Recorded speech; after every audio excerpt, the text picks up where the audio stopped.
Tulia kama. Bado Lili amenikulia moto. Anaweza ngoja ndio pia chief akuwa amekuja ongea na yeye. Mshaambia chief. Go easy on kama bana. Brothers and sisters.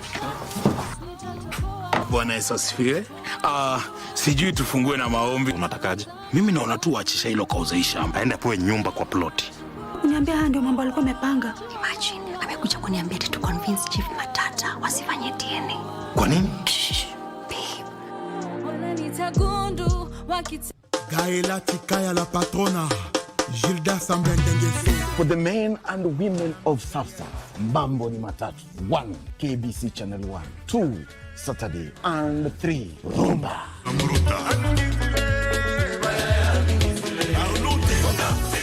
Vile tu wamesema rumba. Nimeingia ndani ya nyumba, ndani ya kipindi. Nikupatie miziki ya rumba, miziki tamu sana. Every Saturday from 10 p.m. to midnight. Join me, Simeon Mfumu Kimbangu, the Rumba Supreme Leader, alongside DJ Mato Sibor mwenyewe. Rumba ya PDG ndani ya Bridge over Congo, KBC Channel 1, Toleka.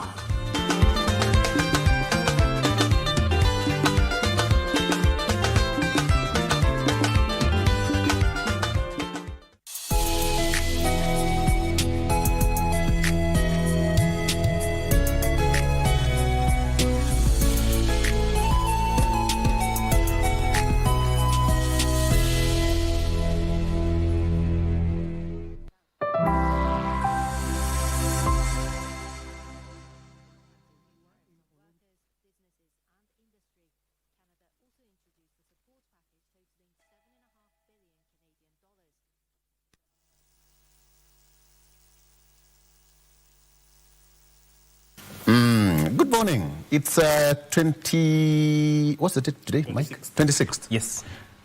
Yeah, 26th. Mwezi inakimbia. By then, the month of August is over. So if you are thinking of ati nini, it's gone. Mm-hmm. It's gone. And when you see Regina wearing green, there is a reason. Mm-hmm. There's a reason. Regina, good morning. Good morning to you too, Victor. Ooh. Just to note that you're also wearing a green strip tie. Did you have to bring it back to me? Yes, because you caught me off guard on the green. Uh-huh. Yeah, but nonetheless, I think my green looks good. No, your green looks awesome. It's great. Yes, yeah. Your tie also looks good in green. Thank you. Now, Mike, you're the only person who did not receive the memo this morning. Yep. But he looks presidential, though. Oh, yes. Parliamentary, look at that. Oh, yeah. It is around that time where people take those photos for their posters. Yeah. Mheshimiwa. You need to tell us what office you're eyeing come the general elections. The only office I am eyeing is this seat. That's it. This seat. So you're eyeing that seat? Yes. But you're already on that seat. I am already on that seat. And that seat umekalia sawa sawa. Sawa. Hey guys, maybe you're communicating something I did not know, but that's okay. In as far I know, we're about to get into the serious aspect of things, that is having conversations on leadership, governance, as well as politics. We're already in the electioneering period, so to speak. A lot is happening. Back to school is underway, and I'm sure you have noticed the change in traffic. Absolutely. Yes, absolutely. It's a bit heavy, even this early morning. Then there's the issue of students are required to walk in with fully paid school fees, including the remedial, before they get to access their learning institutions. Yes. This comes after even the president confirmed last weekend that the capitation funds have already been disbursed. And my key question to the Ministry of Education... Actually, to a tune of 18 point something billion. Yes, and my key question to the Ministry of Education. We have offices across the country, education offices across the country with human resource. Yeah. Do you go checking on the policies that have been passed, at a national level, that they are implemented in the schools? Because tell me why children should be harassed right at the entrance of the gate, some of them even being turned home. You can imagine someone who is studying all the way in Kajiado, having traveled from Mombasa. The parents could not manage the entire school fee, but at least they made a deposit, only to be told to go back home. That's also raised, actually, you are very right, Regina, because now, when the government says that 18 billion shillings is already released to schools' accounts, and then the way you've put it, you travel all the way from Lamu, going maybe to Nairobi, whatever it is, and then unaambiwa, no, if you don't have full school fees, please, ebu ngoja kidogo. So who should the schools or who should the parents trust? Okay? Somebody is getting confused, and the person who is getting confused is the parent. Yes. Because the voice of the CS is the voice of authority. Lakini ukienda school unaambiwa, do not. So where is the catch here? Exactly, who is the parent going to turn to? Yeah. Because on one hand, there are those responsibilities that the school wants the parents to meet, and then there is the reality, the things that they are being told to do. Then there is the reality of what they can at the moment, and some, if not all, trust on the aspect of capitation, that my child will be in school for this period of time, even if there are requirements that I'm supposed to meet, by the time this period lapses, I'll have done that. You know, that brings about confusion. It's actually, it's on... And also we are causing our children trauma. Because, I mean, let's be very honest, the generation that is currently in school is not the generation that we were in. This, I think they're dealing with their own issues in a different way, a different demographic. Imagine being paraded right there at the gate that your parents have not been able to meet the full school fee. So you'll have to be the last, you have to cry, beg, need, so that you can get... That is a lot of trauma to these children. Exactly. It's very unfortunate. It is. Very unfortunate. It is. And I saw that yesterday and I wasn't quite happy about it. And the worst thing about it is that schools, in my view, have become an area or an institution that also bullies parents to silence. But because you do not want to raise issues against the administration for fear that your child is going to be targeted by the same administration. Because Regina, that is what happens. What you're raising actually is on the inner pages of the Daily Nation. Yes. The principals are saying that they are struggling to run cash-strapped schools. It's the school heads want the rates that were set 12 years ago reviewed to reflect current realities. So it's a convention that happened in June. Right now they're saying that they don't have money. It's on the Daily Nation, page 10. So the question is, teachers want to run the schools, yes. And the government says that, you know what, the money has been released. Now kuna shida hapo. And I like the fact that Kupet Sekjen, Akilo Misori, will be here at 7. So I think we can float some of these questions to him. Atuambie tu, what is the real state of the situation out there? And whether he's speaking the same language as per the teachers, because he's also a teacher, or the government position. He'll be here together with Steve Ngari Makindu, who is a governance expert, Frank Nyamari, an advocate of the High Court, and finally, Francis Bongangi, who is a deputy governor of Machakos County. Let's talk about that, because we also have nurses going on strike across several counties. Delays of payments, salaries and all that. So what is really happening? That is my discussion today, the pulse of the nation, the pulse of the nation. We can talk about that at 7. Mike? Yes.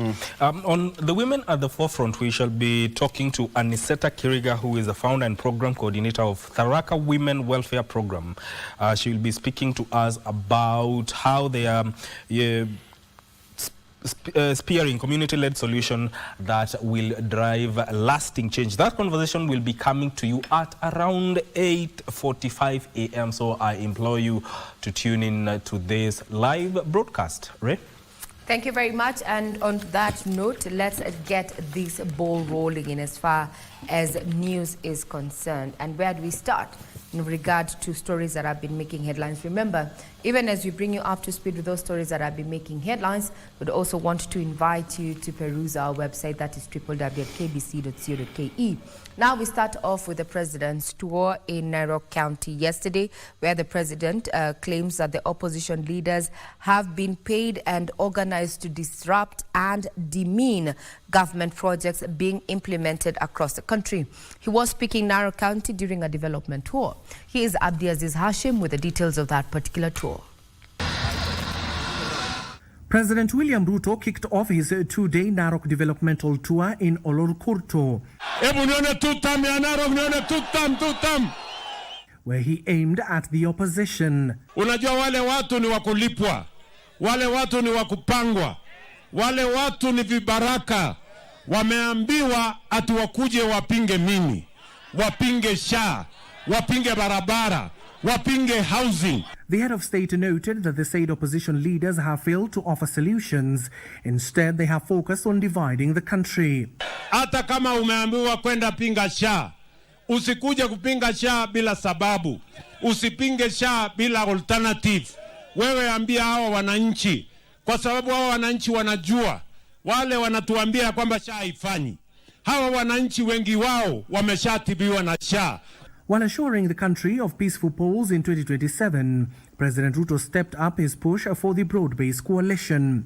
Nyinyi majamaa, nyinyi mulituona usiku, hamjatuona mchana. Kwa sababu wanatuambia ya kwamba watu wameanza siasa. Sisi bado hatujaanza siasa. Hii bado ni maendeleo. Tukianza siasa mtaingia kwa nyasi. Ama namna gani? During the developmental tour, President Ruto launched the construction of a 59-kilometer Enengetia Oliposumoru Road and Ololunga Ewasonyiro Road. Nilienda nikawatafutia pesa. Shilingi bilioni 3. Contractor ndio huyu.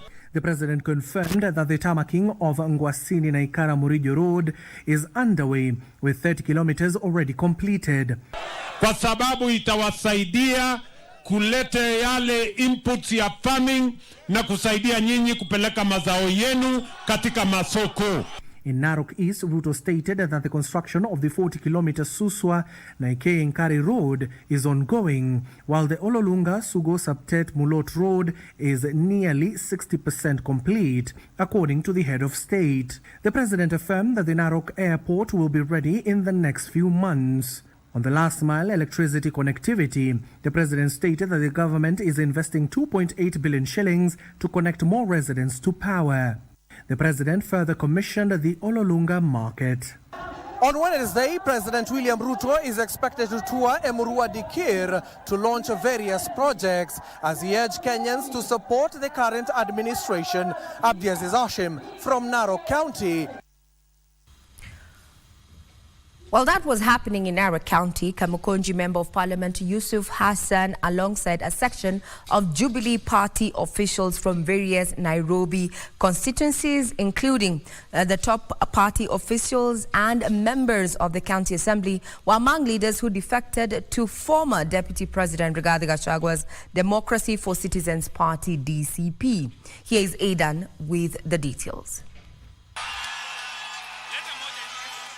Former Deputy President Rigathi Gachagua, Democracy for Citizens Party (DCP), has received a fresh wave of political support in Nairobi, with several members of parliament, Jubilee Party officials and members of the County Assembly decamping to the DCP party. Kuja leo kwa Yusuf Hassan ni thihirisho kamili ya kwamba DCP ni nyumbani kwa watu kutoka Northern Kenya.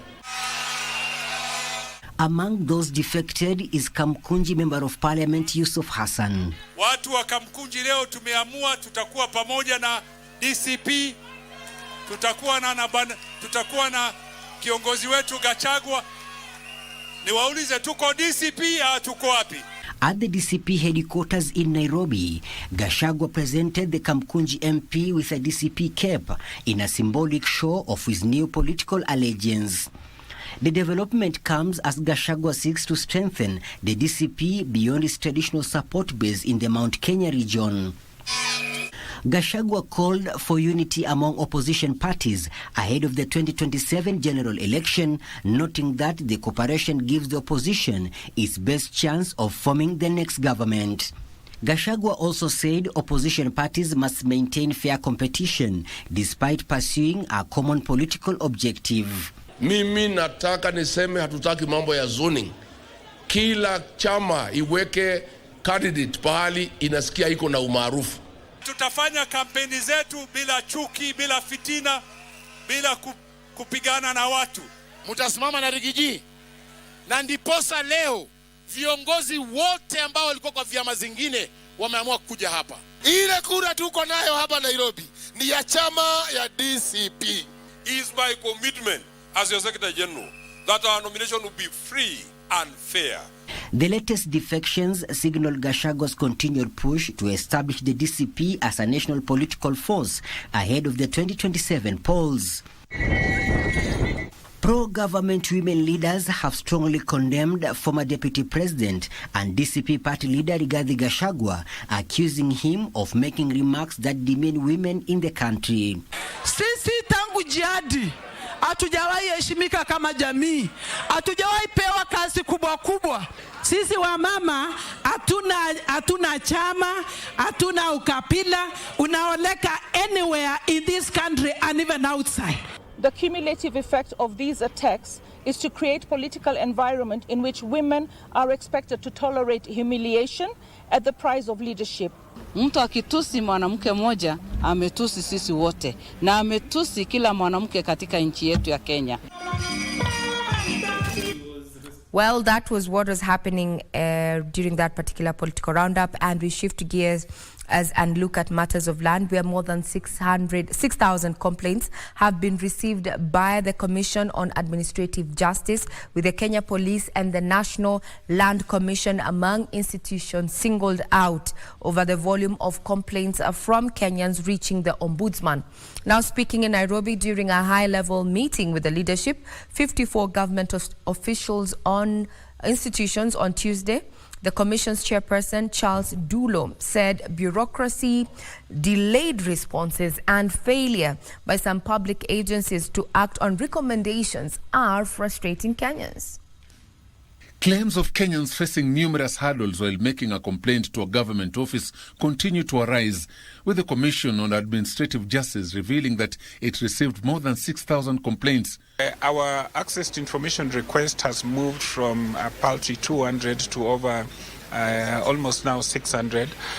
In terms of complaints, we have been able to receive more than almost 6,000 complaints now. According to the Commission's chairperson, Charles Dulo, complaints have been recorded across several sectors, with the Kenya Police, the National Lands Commission, among institutions that have attracted significant numbers.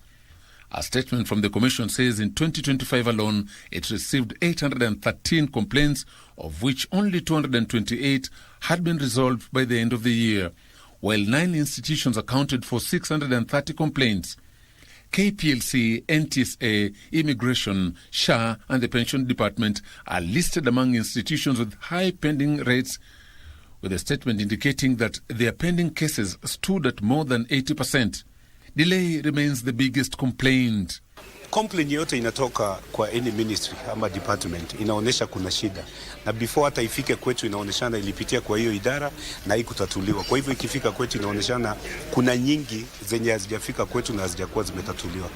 I think it's the nature the government operates in terms of bureaucracy, because I've given an example when I was talking about where an institution receives a complaint, it marks it, and by the time it gets down to the person who is supposed to resolve it, it's about 20 steps. The Ombudsman has warned of tougher enforcement, including public interest litigation against officials who fail to implement its recommendations. So those who think we are toothless, a tiger does not pronounce its servitude. It pounces, and we assure you, we will pounce, and people will be able to see where they think that we are toothless, that we are able to act. Now to matters health. The health paralysis in public hospitals in the country is set to continue as nurses and midwives across the country vow to continue with their strike until the Council of Governors engages them meaningfully with a view to address their demands. Here is Nancy Okware with the details.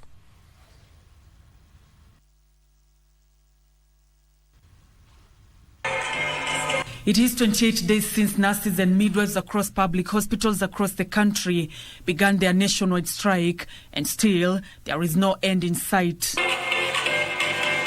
On Tuesday, they took to the streets, with their procession ending at the Council of Governors' offices. They accused the governors of indifference in addressing their plight. Our governors are making our patients suffer. We started our CBA negotiations, but along the way they decided to desert.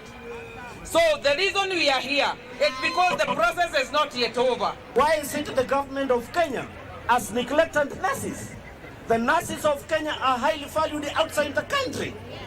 They have vowed not to return to work until their collective bargaining agreement is implemented, career guidelines are implemented, and universal health coverage staff are issued with permanent and pensionable letters. Tumewaambia hatubanduki, hatutingiki. Hii mgomo tunataka ikue ya mwisho. We cannot have a nurse who is working in Turkana being treated with impunity, or rather differently from Manas working in Nairobi. Those people haven't been in class and having same qualification should be treated equally. Nurses in this country, they are so skilled. They are so learned. We have even doctors who are nurses. But it has not been special. They have not been recognized by whatever we are using as a scheme of service. So we need our career guidance which recognizes our specialties, which recognizes our skills, so that we may be able to go back to work. So tafadhali magavana wetu, tokeni kwa mgomo. Other demands include the implementation of the 2017 return to work formula. Since the strike began, there have been 2 conciliatory meetings involving the union, the Council of Governors and the Ministry of Labour as the mediator. Kesi yetu amba mambo yetu iko mbele ya Ministry of Labour na mazungumzo inaendelea, na hivyo ndio tumeambia koti, na koti imekubali ile majadiliano iendelee. Now that is set to paralyze, services at public health institutions, and we're going to be keeping tabs on that particular development. Now we cross over to the courts of justice. A case that has actually taken the country by storm is that 3 murder suspects in the case involving psychologist Dr. Victoria Motiso is set to kick off on at the High Court on Thursday, that is tomorrow, after the prosecution gave the green light to formally charge the trio. Rose Mbithe, her son Chris Mulwa, and her daughter Angela Mulwa are being charged with the murder once their mental assessment results are available. The suspects, currently detained at the Kileleshwa police station, will also appear before Justice Kanyi Kimondo as a case involving the killing of Dr. Mutiso finally commences. Here's Ruth Amboy with the details. After being guest of the state for the past 21 days, politician Rose Mbithe, alias Rose Mbithe Ndetei, and her son Chris Mulwa on Tuesday appeared at Milimani Law Court before Principal Magistrate Geoffrey Onsarigo. Yes, we have closed the file. Yes. As the state prosecution sought to withdraw a miscellaneous application for the extension of the custodial orders over the murder of psychologist Dr. Victoria Motiso. The 21 days have now lapsed, and at the end of the 21 days, Your Honor, we now have a charge sheet which had been filed before the High Court. Your Honor, she has all the rights. So maybe I'll give you 1 minute. The 2 accused persons on Tuesday got an opportunity to address the court, where they faulted the manner in which the prosecution is undertaking the probe, alleging the charges are malicious. The state is actually acting maliciously, intentionally, because where they say the same state states that we are the ones who pulled the trigger, yet they apprehended the ones who pulled the trigger. They're giving contradictory reports. I'm a victim of circumstances. Okay, thank you. I've not killed anybody, and I've done nothing. However, Principal Magistrate Geoffrey Onsarigo gave the nod for the matter to be heard at the High Court. This file is hereby marked as closed. The 2 now officially join Angela Mulwa, the daughter of Rose Mbithe, in the High Court, where they are expected to take a plea for the murder of psychologist Dr. Mutiso. Now that they are going to Kileleshwa, we'll need to take their statements. And thereafter, we need to book now for the mental, which normally takes 2 days. So it is not possible, as of Thursday, the mental assessment to have been done. The court's Deputy Registrar Adelaide Sisenda ordered the three to be detained at Kileleshwa Police Station as they wait to appear before Justice Kanyi Kimondo on the 27th of August 2026 to answer the murder charges. To be detained at Kileleshwa Police Station pending the arraignment before the Honorable Judge on Thursday the 27th of August 2026 at 9 a.m. The suspects are to be availed in court then for further orders and or directions by the Honorable Judge.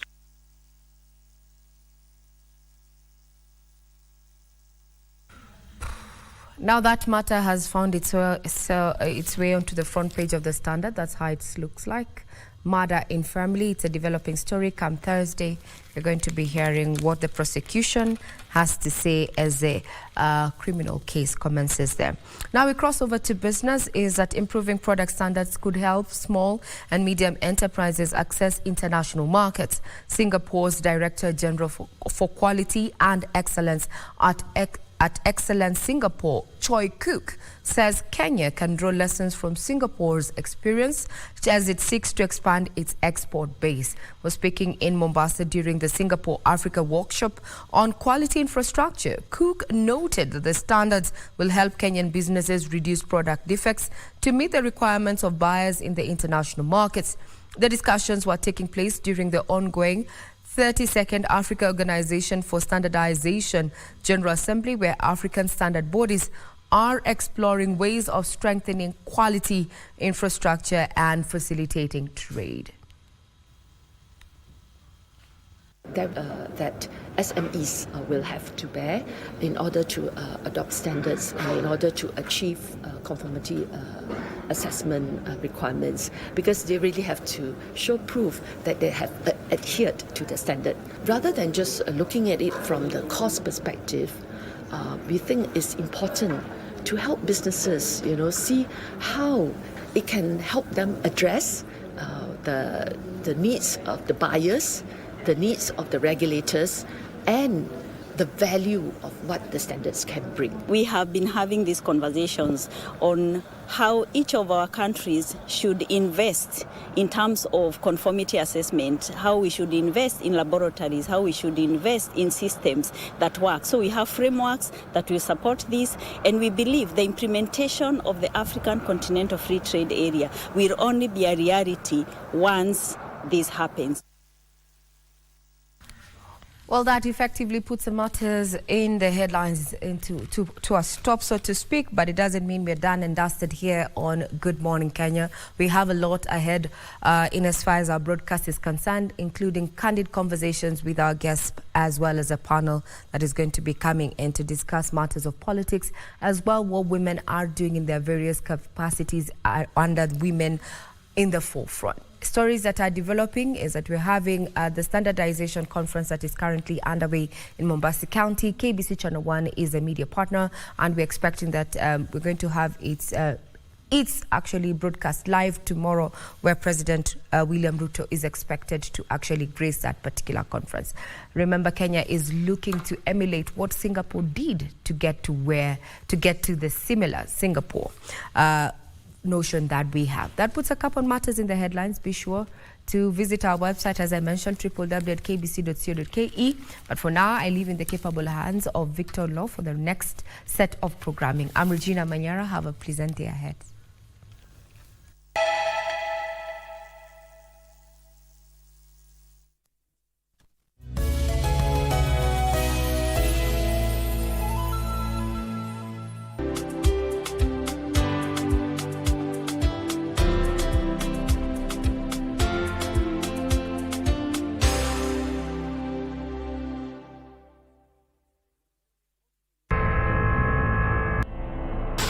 Mimi nimezichoma. Abu anafanya biashara ya halali kabisa. Kwani unaenda wapi? Unakaa tu chini vizuri sana na unaona anatoka. Sema nakusikia.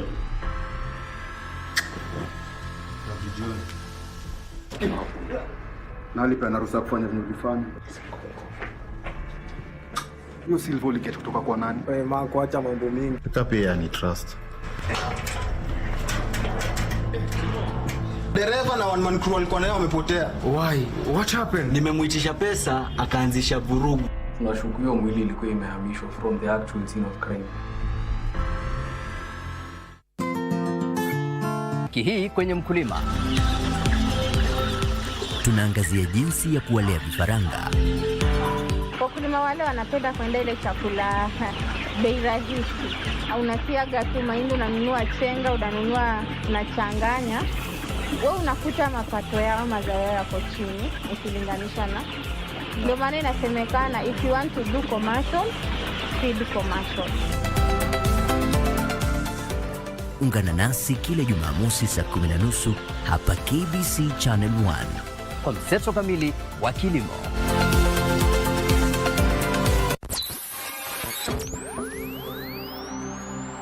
Pindi tunapowasha vifaa vyetu, tunapata fursa ya kutangamana na wasikilizaji wetu. Karibu sana thĩinĩ wa tabarĩra ya Rwiga. Tunapeperusha utangazaji uliobobea katika habari, ni ũndũ wa macio na mangĩ maingĩ, burudani, ni harĩa tũkoragwo tũkĩigua nyĩmbo mwaki nyĩmbo hota, na hamasisho la kiroho. Usiachwe nyuma. Jiunge nasi kwa safari ya kufana katika 99.5 FM. Soro FM.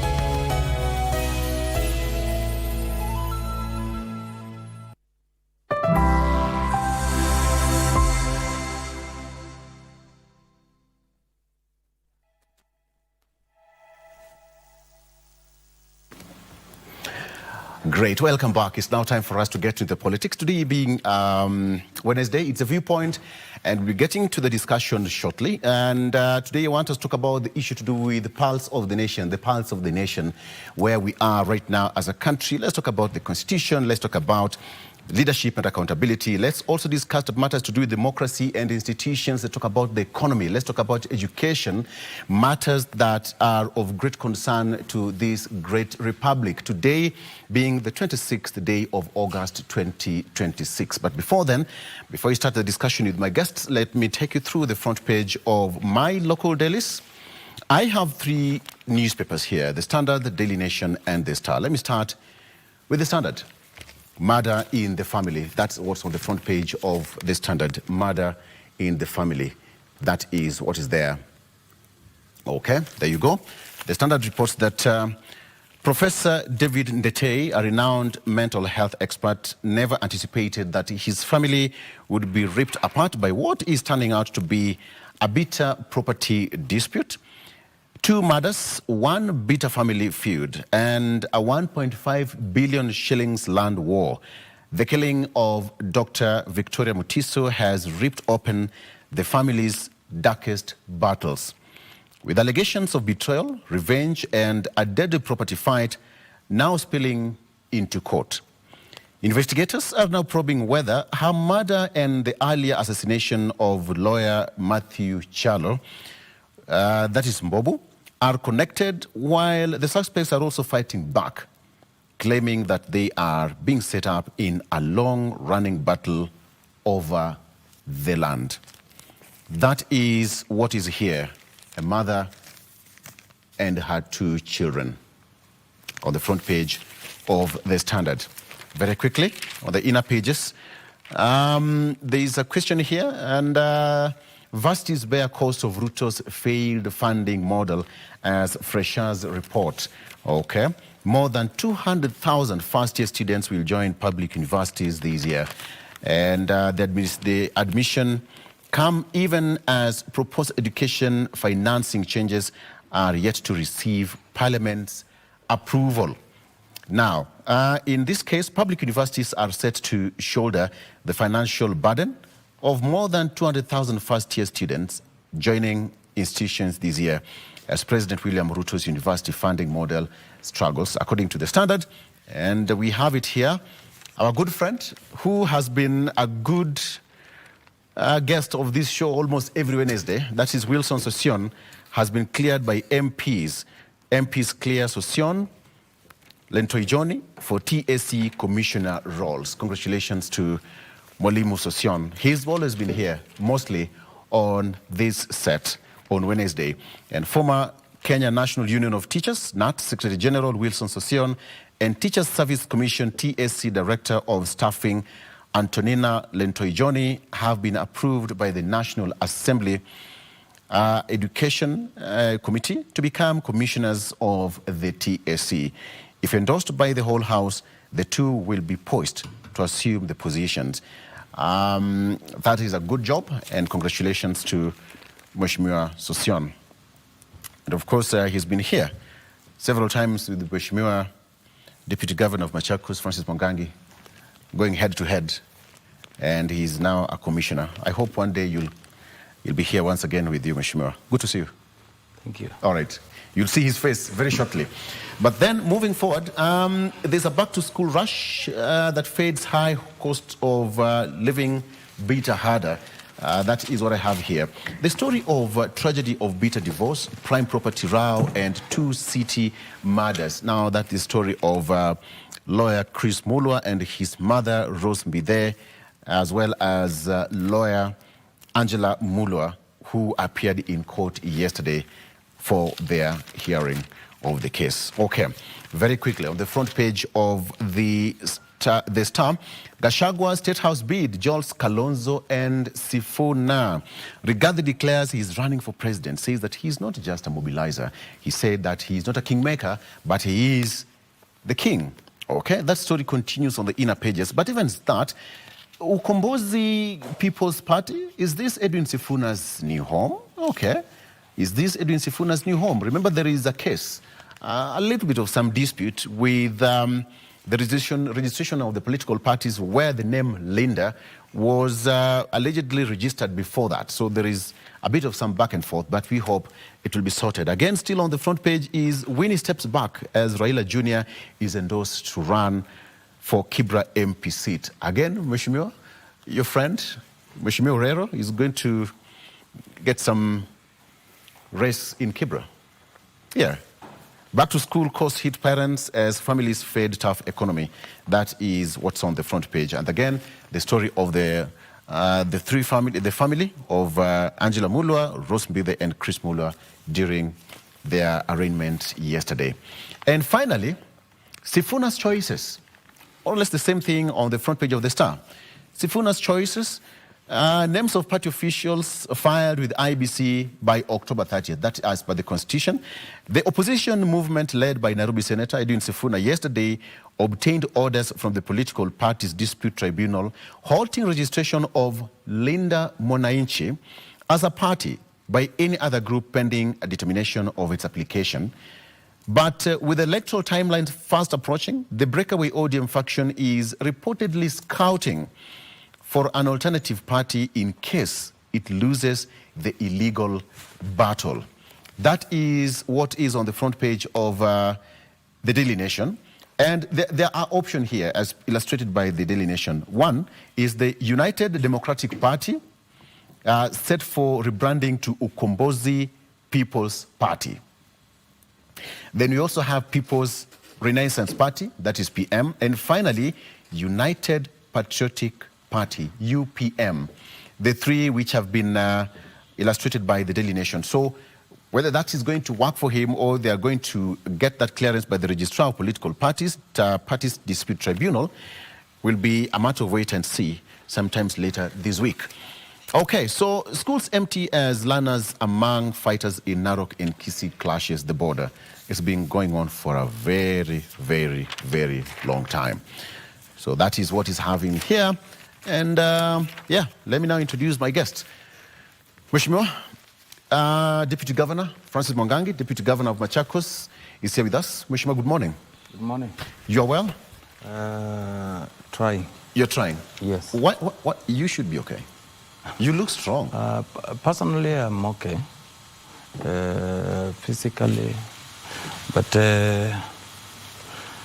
when the country is not okay, we are not okay. Mm-hmm. Yes. There's a problem somewhere. I am okay. You are as okay a as a person. person? Yes, yes. I don't know, what is your county doing? Are the nurses back to work? You will answer that later. Yes. Okay. Today, let's talk about parts of the nation. And Frank Nyamari, an advocate of the High Court. Wakili, good morning. Good morning, Victor. Good to see you. Good to see you too. Parts of the nation, what do you think is happening across the country? There's so much happening from schools, back to school. Teachers are saying they don't have money. The government saying that, they have released 18.5 billion shillings. There's just so much happening. What is the pulse of the nation from where you can sit? Are you okay in person? Mheshimiwa says that he's okay. Physically, he's okay. As a person. Victor, we can say that health-wise we are well. But then we can say that even in your house when things are not right, you cannot be fine. Yes. You have to see to it that things are fine. But as Mheshimiwa said, things are not fine. And we are disturbed by the fact that there are a lot of things that are happening, especially the political wind. It's like the country is gearing or headed towards an election period where now there is the issue of goonism, there is the issue of insecurity, there is the issue of disrupted political gatherings, and that infringes on the constitution rights in the constitution that have been guaranteed. And when such things are happening, we who are of the soul where we are going to maintain and uphold the rule of law, are actually disturbed. And we are disturbed because we don't know what is the security apparatus within the country doing, which is not right. Disrupting political gatherings, which is not right, but also even those political gatherings, they should also be happening, ensuring that they also don't infringe on other people's rights. So when that is happening, Victor, and the kind of wind that we are having, the kind of tension that is building up, we cannot be fine. We have to see to it that we put measures in place to ensure that there is calm, there is peace within the country, and everybody, security is guaranteed. Okay. Yeah. Mheshimiwa, the Star reports that Gachagua State House bid George Kalonzo and Sifuna. Let me take you to page 4 and page 5 of the Star. The Star says that it's a case of now Mheshimiwa Kalonzo being at a very good position. What do you think is the reason? There's a lot happening in the country over the past 2 weeks. Victor, let me tell you something. Yes. In national politics, in democratic societies, different candidates or different formations have different supporters, even within the editorials. So that story is just but one of such. Okay? Where you find somebody sits and ensures you cook something that appears to drive certain agenda when that is actually is not the case. What is the case? The case here is the other day, the day before yesterday, there was a meeting here in Nairobi of all the principals or the appointed representatives in one of the city hotels, and they agreed whoever is elected is nominated at the end of the day, all of them they will support. Now, you look at that story and compare to what is the reality. It's totally... Because he was not there during the signing of that agreement. He was represented by Cleophas Malala. Yes, his deputy. Yes. Yes. And remember, we also, as a leadership from Wiper, visited him at his home. And then we had a discussion. It is what we discussed. There is what we know has been happening. It is far from what is being indicated in Star.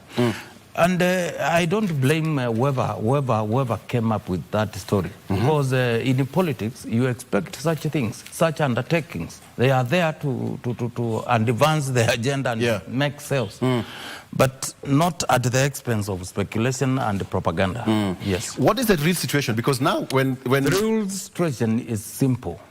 The process has begun. And very soon, not very far, very soon, you will hear our candidate, our presidential candidate. Then the rest lies within that top decision making. That is the position. So when such kind of decisions are being made, just out of curiosity, does this really bring confusion? Because Kenyans would ask, so who is working for who? Political parties or parties working for Kenyans?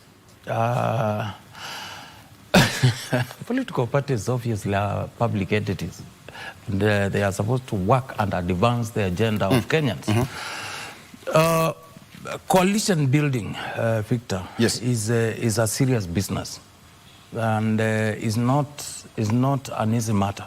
Because as I sit here, even as I talk about the coalition which is being built and which we expect will produce one presidential candidate, no. I belong to a political party. I advance the agenda of that political party. We even nominated a presidential candidate whom I believe is the best. The other coalition partners, they believe their presidential candidates is still also the best until that is achieved. So, political parties, to answer your question, are supposed to work for the people, are supposed to work for the country and support programs that advance the agenda of the country. Yes. Okay. No, but sometimes we hide behind these institutions to do what we think is good for the country, but we know it is good for ourselves. That is being selfish. And yes, it is there. I don't know. Seen it. Wakili, you listen to how Mheshimiwa is speaking. We've seen so many, pre-election decisions being made. In the past, it has happened, and he's privy to that kind of information before. But sometimes you don't see them see the light of day. What do you think is going to make this one so unique? Political parties, first of all, we have to recognize that Article 38 of the Constitution guarantees them the opportunity to form those political parties and engage in conversations that at the end of the day will see to it that whoever is picked is the best and wins. So that is a very serious vehicle that is normally used by aspirants. And every single person is trying the level best to see to it that they sell their party. Yes.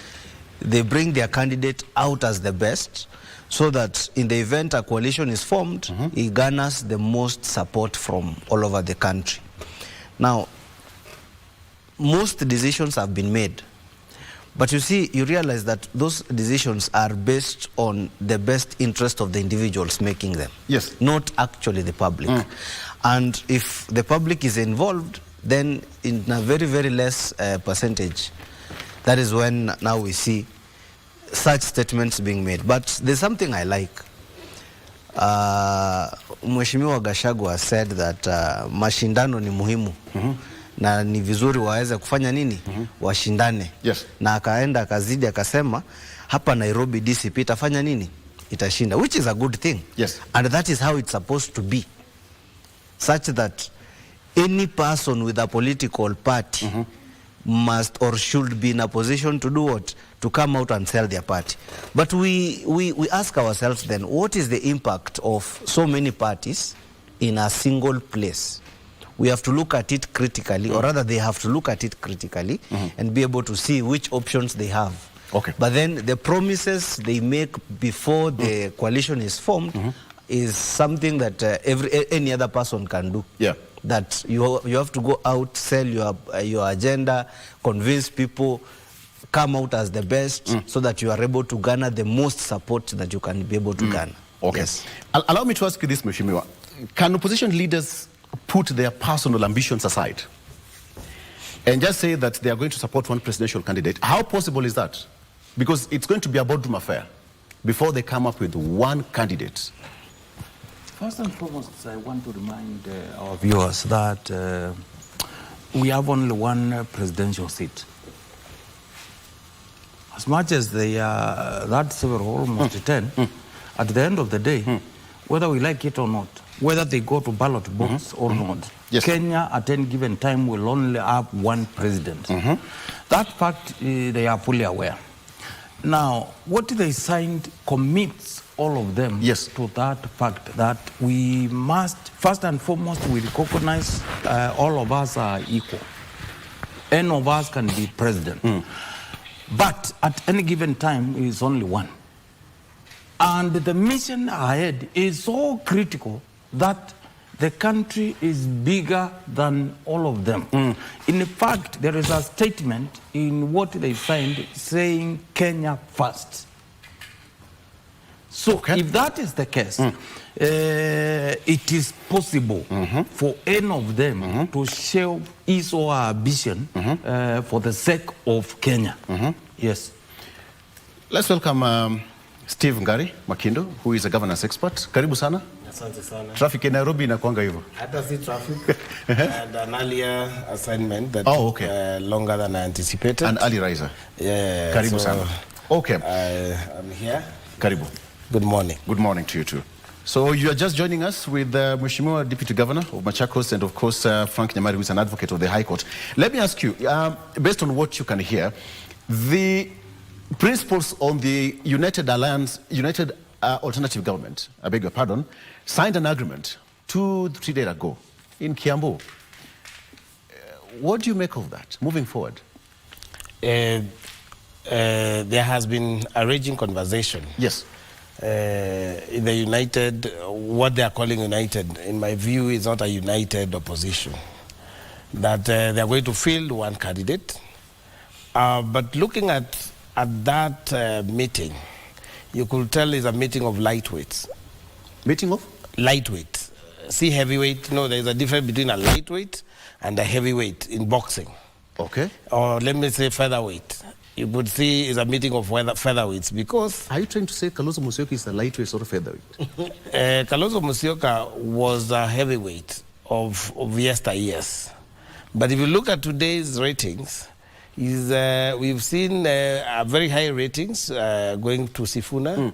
We've seen very high ratings going to Gachagua. Even if you look at the way the parties are mobilizing. And you can tell, if you put together Munya, Lenny Kivuti of Bas, you put together Martha Karua, these are people without critical following. Even if they bring all 10 parties together, they amount to nothing. The only person who was worth a bit of salt there is Kalonzo Musyoka. So that perceived unity is actually not going very far. Because I would have expected to see all political players, especially the heavyweights, in that meeting. Now, the fact that most of the ones that we know were not there, and we also did not hear the voice of one Uhuru Kenyatta or the secondment of one Uhuru Kenyatta, you can tell he is not the one really pushing that. I mean, that agenda may not land eventually. So, yes, they are trying to unite. And I really don't understand why a seasoned politician in the nature of Kalonzo Musyoka is not able to read the signs of times, to be able to know that he's being overtaken by events. So I'm very keen to see what is happening, but the other thing is, it is a coalition of fear. A coalition of fear? Yes, it is a coalition that is led by fear of one William Ruto. They know, if you hear the whole idea is that we need to unite, because if we don't unite, William Ruto is going to sink us. So it is not a coalition that is crafted to unite Kenyans. Okay. It's not a coalition that is crafted to bring better alternatives to the Kenyan government. It is a coalition of fear. that we would rather be together, otherwise we are going to be sunk. So if you look at that architecture and that building of that unity, is a unity built on quicksand. There is no foundation to it. And when push comes to shove, you see the crumbling of that coalition. Number two, this is a coalition of people who have local interest. Lenny Kivuti will be running for governor, Munya will be running for governor. They will have no time. And so you're trying to say that at some point they will break? At some point they will break. Okay. And they want to use Kalonzo Musyoka to get their positions. Okay. And they don't care what happens to Kalonzo Musyoka. All right. I want just a quick one. I will circle back because, Mheshimiwa, your party leader has been called a lightweight of the yesteryears. He was a heavyweight of the yesteryears, a lightweight of today. He's a featherweight, actually. He's a member of Wiper. He'll have his time to answer that. Let's cross over to Mombasa for just like 2-3 minutes, then come back. I join my colleague Jacob Curia from the coastal town of Mombasa. Jacob Curia, good morning. A lot is happening in the coast region. Please give us a quick update on what's happening there, Jacob. What we're doing here from the city of Mombasa. 44 countries are represented in this conversation. The 32nd ARSO General Assembly being held here in Mombasa. Joining me on set is Estangari, the Director General of KEBS. I also have Dr. Hamojin Sangimana, the Secretary General of ARSO Africa Organization. That is the Africa Organization for Standardization. I also have Sergio Mohika, the Secretary General of ISO. You're very much welcome. Thank you. Let's set the pace for this conversation, Esther, and let us know what we are doing here, what this conversation is about for the benefit of the viewer. Thank you very much. We are here in Mombasa hosting the 32nd ALSO General Assembly. This is an assembly of all members of ALSO plus our partners. And it's held once in a year. And to just state that Kenya is the host country for African Organization for Standardization. There is an agreement or an accord that was signed in 1981 that Kenya is the host country. And we are hosting this assembly here with all the members of our discussing about one standard enabling intra-African trade through AFCFTA, one certificate working for you. It's a very important conversation because today the intra-African trade is just about 16%, and we would want to see Africans trading with each other, increasing that intra-African trade. So the conversation on having one standard, it means that we need to harmonize the standards under the African Continental Free Trade Area, and then we are able to use that standard to trade with each other. Remember, standards is the language of trust, and when you have standards, then products are able to cross the borders without having to be tested again. So we want to have harmonized standards and to have that as the basis for trade within ourselves, so that when products are made in Kenya and they have to close to other African countries, they don't have to be retested. One standard, one test, one certificate working for us, for the African countries. So that is the main thing that has brought us here together. So the main focus is on trade, to make sure that we grow our industrialization within Africa and we are able to trade with each other. Yes. To what extent would you say then that this lack of harmonization has hampered inter-African trade? Just imagine a situation where we have different standards for every country in Africa. What does that mean? It means that when one country wants to send their products to another country, so we will have Kenyan standards, then we have maybe standards in Ghana, and we have standards in Nigeria. It means that when we make the products in Kenya, they meet the Kenyan standard. When they have to cross the border to go to Ghana, then Ghana will test those products against their standards. So they either meet or not meet. First, what it creates is that barrier to trade.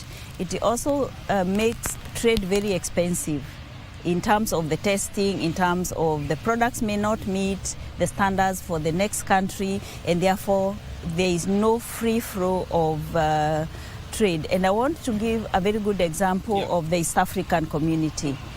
Under East African community, we have what we call mutual recognition of marks and harmonized standards. So we have East African standards, and when we have those standards, then we are able to test the products in one country, give them a mark of quality, and then that mark is what is used at the borders. So we don't have to keep retesting the products when they are crossing from one country to another. It's called mutual recognition. So each of the East African countries recognize each other's mark. We are actually looking at that same model working for Africa. Interesting. Secretary General, talk about the Kigali Agreement. Of course, keeping with that, the Kigali Agreement, and how it has helped or is helping accelerate the concept of harmonization. The Kigali Agreement between ARSO and ISO is a very, very important agreement. Actually, we had the opportunity to discuss about it among ARSO members, but also ISO members. Yeah, we have international standard organization, but we have also African organization for standard. And when you look at the overlapping membership is very, very huge, meaning those members are participating in international standardization and they are participating at the African level. One is that we need to increase the influence to international standard to avoid to continue as Africa becoming standard takers, but we become standard makers. That's very, very important. And the other thing is the duplication. Why should we be having standards on the same products at international level? We go back again at the continental level. It's very important also to note that if you just have a standard that is in Africa, you are targeting the 54, 55 countries at the continental level. While you are using international standard, you are also targeting the global market. Yeah, we have that in our procedures for harmonization of standard when international standard exists. And it's very important to note, exists and respond to the needs of Africa. We don't reinvent the wheel. That agreement is also cutting the time period that we take for developing standards. If you look at it, we will reduce our standard development by 7 months. Which is very important for business. Yeah, because business we should provide a solution for business people at timely. Not taking long in responding to the needs of the industry. SG Muhika, from where you sit, and because he talked about international standards, how do you view the efforts of the Kigali Agreement in terms of harmonization? Thank you. In my view, the Kigali Agreement is one of the main milestones that we have delivered together in the last decade or so. I find it is really significant. We signed it on the 9th of October last year in Kigali, precisely during the ISO General Assembly. We have 176 members all around the world. It's truly a global community. And what we do is to create an international standard that can be a truly global language for trade. That means that when you are a member of ISO, and almost all 44 members of ARSO are also members of ISO, you have the capability to appoint experts that will participate in the conversation that will end up with the creation of an international standard. But one thing is to have the right to appoint your expert there, and a different thing is to make it happen in reality.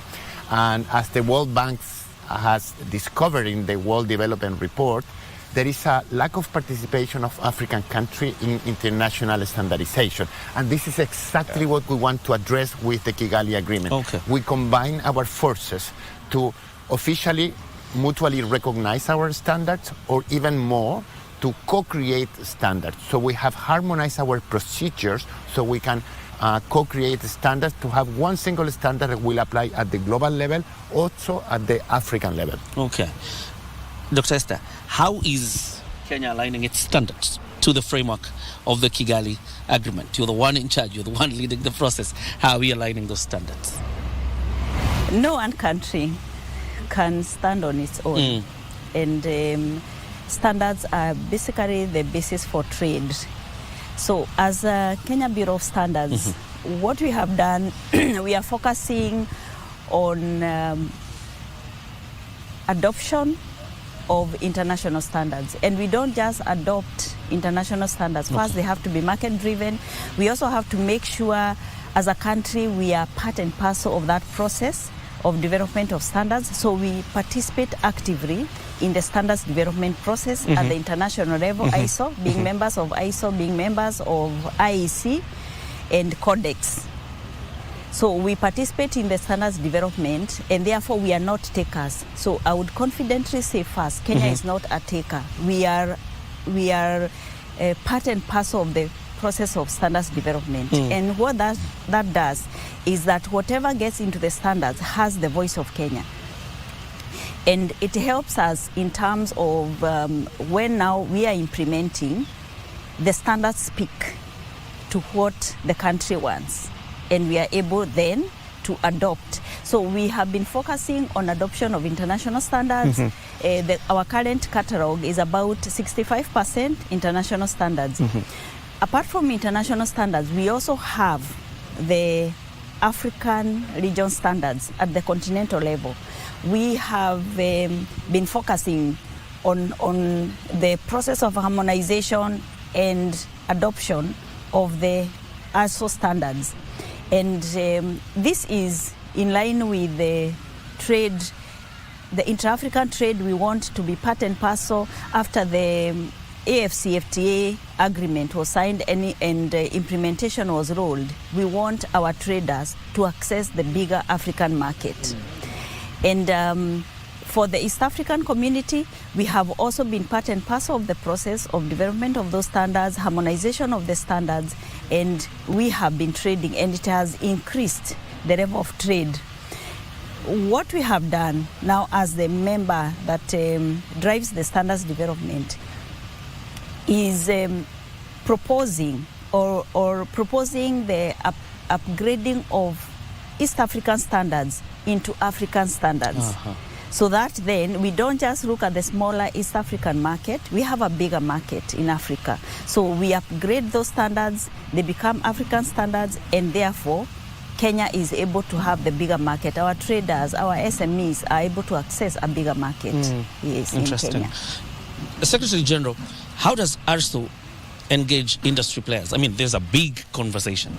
How do you plan to engage industry players?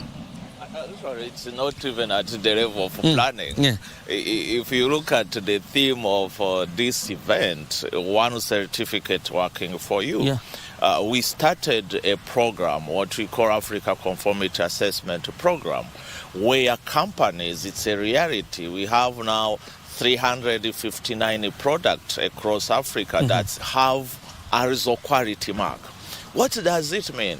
We have now in the pipeline at least 19 countries that have started, including Kenya, to help the industries, enterprises to conform to African standards. If you have countries in ECOWAS, like what Esther was talking about, we have East Africa, we have Southern Africa, we have ECOWAS region. To be able to send your product from East Africa under the AFCFTA agreement, you should conform to African standard. And how does the buyer understand that you have conformed to African standard? You need to see the mark. And we have the ARSO mark that when you conform, Kenya Bureau of Standard can give you the mark. Then when the product is sent to Ghana, is sent to Egypt, they will see this product is conforming to the ARSO mark. And there is also traceability. Now those companies that we have currently more than 200 companies across Africa. You can go to our website and check in each country, oh, this is certified Africa. I should not stop this product coming to my country. And we don't even just do that. We also look at the priority sectors. Yeah, agro-processing, pharmaceuticals, textile and leather. And we are also looking at automotive currently, because the automotive value chain is also very big. And those are the key priority sectors that Africa has really selected under the AFCFTA that we should start dealing with that trade. Yeah. SG Muhika, this is quite an ambitious plan by the African continent. From where you sit, international standards, what best global practices can probably Africa borrow from where you sit? I think the most important thing here is that Africa has a strong voice in the creation of international standards. Okay. I don't tell anyone from Geneva how to do things. What I do is to put a platform, a table, where different countries appoint their experts and they have a conversation like this. What is the best way of? What is the best way of creating a product? What is the best way of conducting a process or providing a service? And that international best practice is captured in an international standard by consensus. So we don't impose, we have this dialogue, and then we agree on what is best for everyone. From a policy position, Dr. Ngari, what support are you offering as KEBS in terms of capacity building to SMEs to deal with these harmonized standards, or rather to conform to the harmonized standards? As Kenya Bureau of Standards, we have really focused on SMEs. We believe that SMEs is the backbone of the economy. And we have several programs that we have implemented for purposes of support of SMEs. One is in our SME policy, we are making sure that their products are certified at a lower cost. So we have a program to make sure that they are not paying the same price when their products are being certified. Sorry to cut you short. What does a lower cost mean? Okay. Yeah. A lower cost means if a large enterprise is paying, for example, in Kenya shilling 66,000, an SME will only pay 11,000 for 3 products to be certified. Okay. So you see, it's quite low. Yeah. And that support has enhanced the number of SMEs we have certified in terms of products. So we have a very ambitious target, and apart from the cost, we also have a program of incubation. So we incubate these SMEs in terms of we are able to provide them a platform, and we work very closely with the other agencies of government like KILDI to incubate them there, so they have a place where they can go and make their products. We train them in terms of the minimum requirements in quality management system, food safety management system, and therefore they use that platform to make their products. And we come in and give them the certification, and we walk with them the journey. So if there's a collective action to be done, we show them how to go about it. So we just walk the journey with them. Apart from that, we also offer other platforms. We have a program we call the Kenya Quality Awards. And this is a program where our SMEs, we encourage them to participate and to compete with other SMEs in terms of quality. And we recognize them. We recognize the best SMEs. And anytime we have events, we also provide them a platform to have exhibitions, to just bring their products, they exhibit. Like even here we have exhibition. And at the end of the day, we recognize the best exhibitor. And these are our SMEs.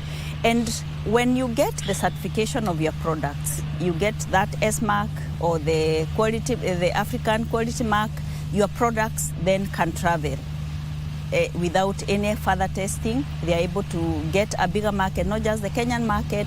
So my encouragement first is that if you are an MSME who is making your products, your yogurt, your honey from your kitchen, don't fear coming to KBC. We shall walk with you this journey. We shall help you to grow, because once you get the certification, then you are able to grow your business.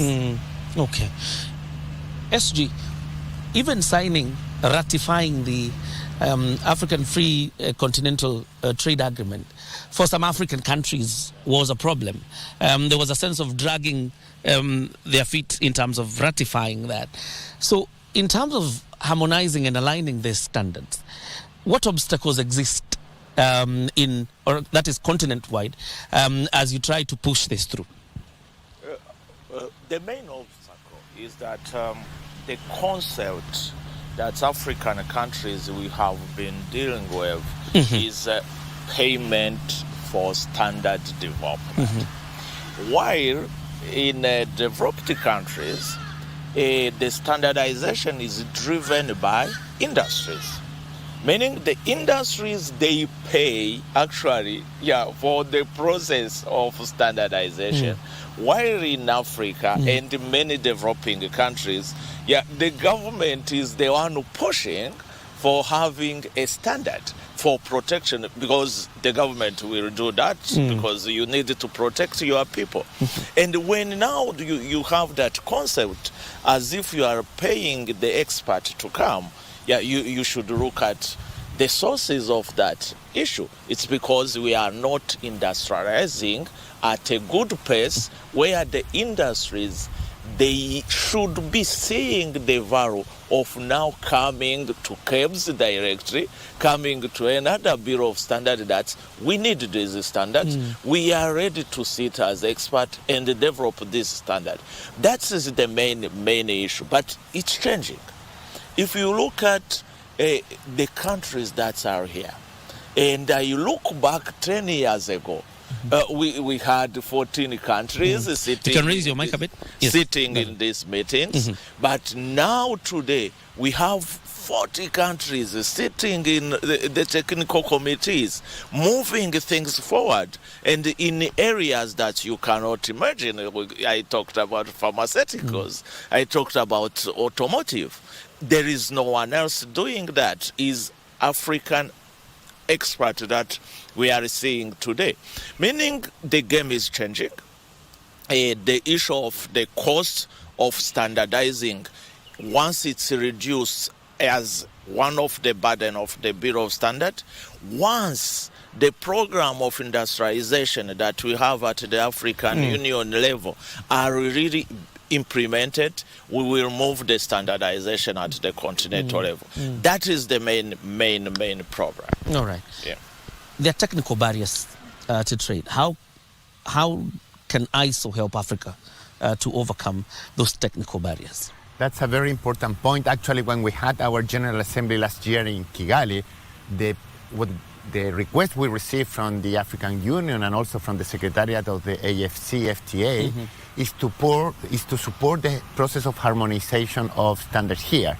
Because the reality is that you have national standards from the regional economic communities, you have African standard, then you have international standard, and it's not only ISO, there are other organizations that also provide standards.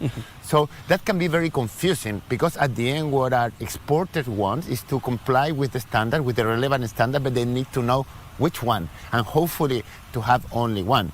So that's why we put together the Kigali Agreement, where we can have this enhanced collaboration and only one standard working not only for Africa, also for the rest of the world. We work very closely also with the World Trade Organization, because there are tariffs in the world, but there are also technical barriers to trade. And one of them could be standards if they are used to protect local markets and not really to protect people behind that. So what the WTO says, if you want to have technical regulations, that's fine, but they must be based on international standards. So you ensure that you are protecting people, you are protecting the environment, but you are not putting artificial barriers to trade. Fantastic. Dr. Ngari, the conversation around one certificate How is Kenya positioned? This is not selfish. How is Kenya positioning itself to benefit from this conversation? It's actually not selfish. Yeah. But basically, Kenya, we have been part and parcel of the process of harmonization. And I said earlier, we are not standard takers. So we have intentionally increased our active participation. Our experts are placed in every committee of interest. Of course, we look, there are many committees, there are many standards which are coming up. So we look at what is of the interest in the country, because we cannot be everywhere. So we intentionally participate actively in technical committees where Kenya has an interest. We are looking at industrializing the country. So we participate actively in the standards development process, and that makes it easier for us to adopt standards that speak to our needs.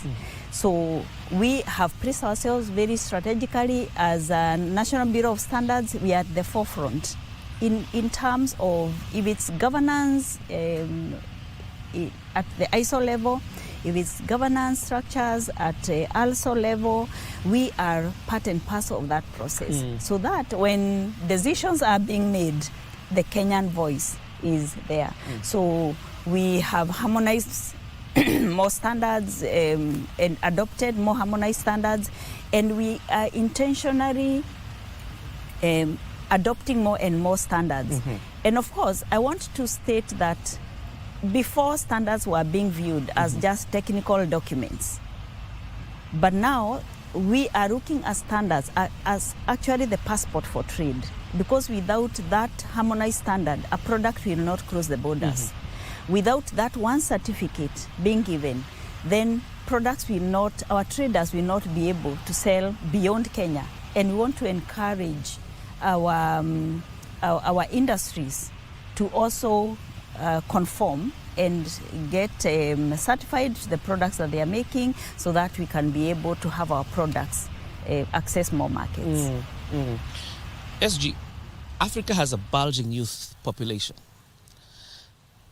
From the conversations you're having in ARSO, how do you reap the dividend, the youth dividend? And of course, it is tied to innovation, the place of youth and innovation.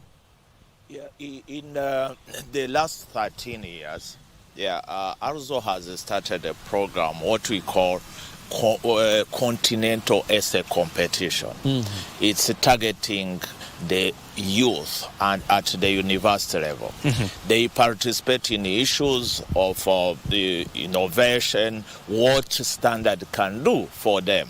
Yeah, actually we will be awarding some of the winners tomorrow. Okay. Yeah, that's are from across Africa. That is one. The second part, we have also the inclusion of the youth in what we call outreach materials. We experts that are youth that can go to SMEs and try to help them how to apply, how to implement African standards. That has helped a lot, and we have now almost 5,000 youth that are in those programs. I want to very quickly talk about, we have about 2 minutes before we wind up, the issue of capacity building and how you're helping African experts in this whole conversation. Very good. We have a dedicated body within ISO. It's called DEVCO, Developing Country Committee, which is actually chaired by one African member, but the Director General of Standards of Senegal. This is very important because we need to ensure that all the ISO members, including developing countries, are fully equipped to do a good job, both at the national and the international level. And then we have the whole aspect of implementation of standards. Our job is not done when a standard is published. Our job is done when a standard is fully implemented by everyone, including SMEs. Okay. As we wind up, this is just on a lighter note. If standards were a Kenyan dish, what would they taste like? Esther? It would be sumptuous. Interesting. SG? I think in Kenya, because I live here, if they will taste like ugali. Ugali, interesting. What have you been able to sample? What do they taste like? Something very sweet. Something very sweet. All right. Is how we put an end to the conversation. I thank you all for joining us in issue for deliberations. Obviously, we're expecting to be joined by the Deputy President a little bit later. But for now, this is where we put a cap on the conversation. It is ongoing, offline and online. My name is John Jacob Kuria, back to Nairobi.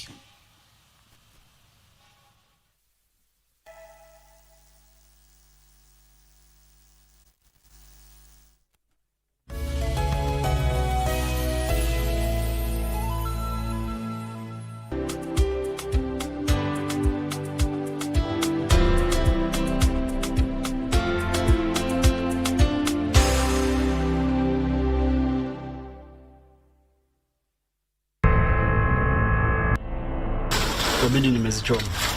Abu anafanya biashara ya halali kabisa. Kwani unaenda wapi? Unakaa tu chini vizuri sana na unaona natoka. Sema nakusikia.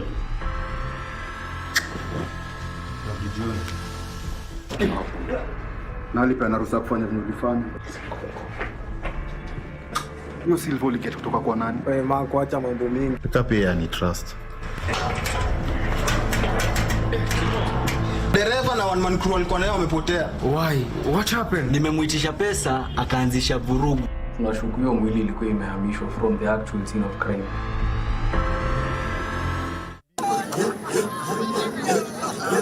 Kajiado Entasuba.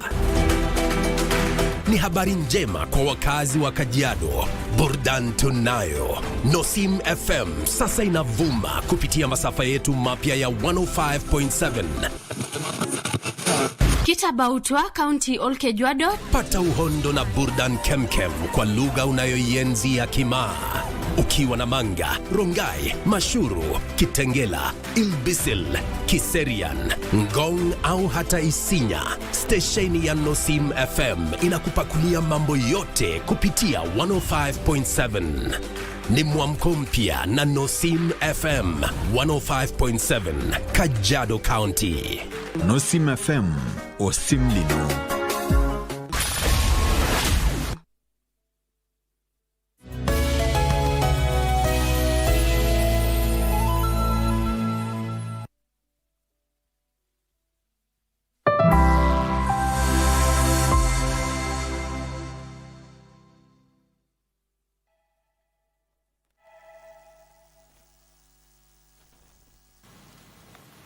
All right, welcome back. After that extensive discussion with my colleague Jacob Kuria, they're talking about the Africa Organization for Standardization, the conference that is happening in the coastal city of Mombasa, starting now for the next couple of days until 28th. And of course, later on, we'll be having that live broadcast from Mombasa so that you can also hear from the participants in that forum. Now, let's come back and talk matters again, matters national politics. We took a break. Mheshimiwa, let me come back to you and ask you a question. The question of the opposition and the alternative government that we are having right now, what should Kenyans expect from or beyond the one-term movement? That phrase, what Kenyans should expect from that? We will move President William Ruto and all that. What should Kenyans expect? A lot. But I don't know whether you will, because I had lightweight, heavyweight, I think you will also give me time, I deal with that. Go ahead. So should I start with that? Go ahead, yes, you're free. I think viewers should ignore Gary at all costs. Gary is these Uda people, this Uda group. When they are not predicting falsehoods, and predicting and advancing an agenda of division within the United Alternative Government. They are the kind of people who are misleading even their leader, the head of state. And I want to say, Kalonzo has never been a lightweight, as far as we are concerned. none of the leaders within the United Alternative Government is a lightweight. These are national leaders. They have made their contribution to this country, and any of them in the line of duty, public duty, we can attest and say when somebody was a minister, this is what he or she attained. And then I will not be party, whether somebody is in UDA, in Kenya Kwanza, in government or out of government, to try and demean that person. I can challenge a policy of that person. I can challenge a policy of the government. Yeah. I can challenge any policy that I feel unfair, but not to demean a leader. That said, you have asked me a question. Expectations going forward from this United Alternative Government. One, constitutionalism. Kenyans expect a lot of constitutionalism. What I mean is if Mwangangi has committed any crime, it is good he be subjected to the whole process of the law. Yeah. You are investigated, DPP is involved, you are processed to courts, and if court found you guilty, you are taken where the demand demands of you. Now, this issue of the abduction, if Kalonzo Musyoka was the president today, anybody who tries to abduct a Kenyan, a fellow Kenyan, I will tell you, you will be subjected to the full force of the law. That sounds so easy, Mheshimiwa. It's not sounding. It's not sounding. I think for a long time, we have elected leaders. But this time around, I think we might need to test a lawyer. We see the change that we will experience. Even world over. In America, today, name any president who made an impact. You will trace that leader to being a lawyer. Name at random. Any of them. Even those who led that country to real freedom and growth. So I think the issue of rule of law, the issue of constitutionalism, the issue of capturing public institutions for private gain, that will be a thing of past. But the most critical, in Wiper, we have a policy which we need, I'm sure it will be implemented. The first day of Kalonzo presidency is a 24-hour economy. That cannot happen if our institutions of higher learning are the way they are. We must fix education. So fixing education, it's not only fixing and ensuring people are well paid, we have good infrastructure. All of that, plus what comes out, what research comes out of our institutions of higher learning. This group is talking about the current group that is in leadership, Kenangari. They are talking about the SMEs and setting, or they are ever setting and going. But we need proper policy on how to incubate a business from a little SME. You guide that business until it becomes a business that can employ 10,000, 100,000 people. It has happened elsewhere. It can happen in Kenya. Corruption. They never speak about corruption. From top to down. Even you will struggle to have Garis talk about corruption. He cannot. Because it is not a part of their policy. So corruption under the new government starting next year, it will be dealt with. Because you sort out corruption, you sort out over 40% of our problems.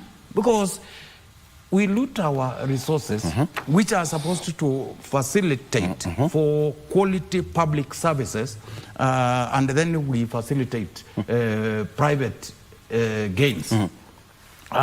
So you expect a lot. There is a lot. There is a lot. We have said many of the policies of this government, they need to be reversed.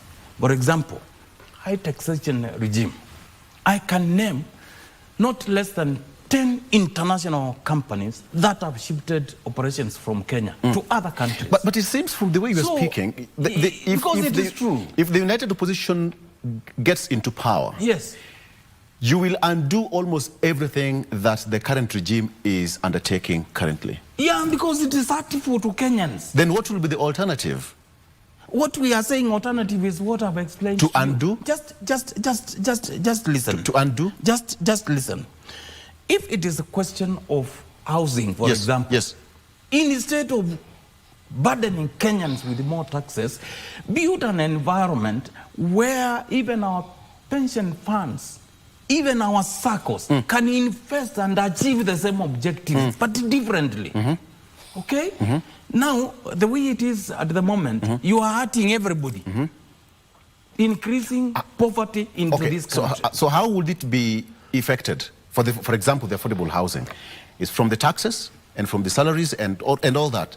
So how will the alternative government do affordable housing without getting into people's pay slips?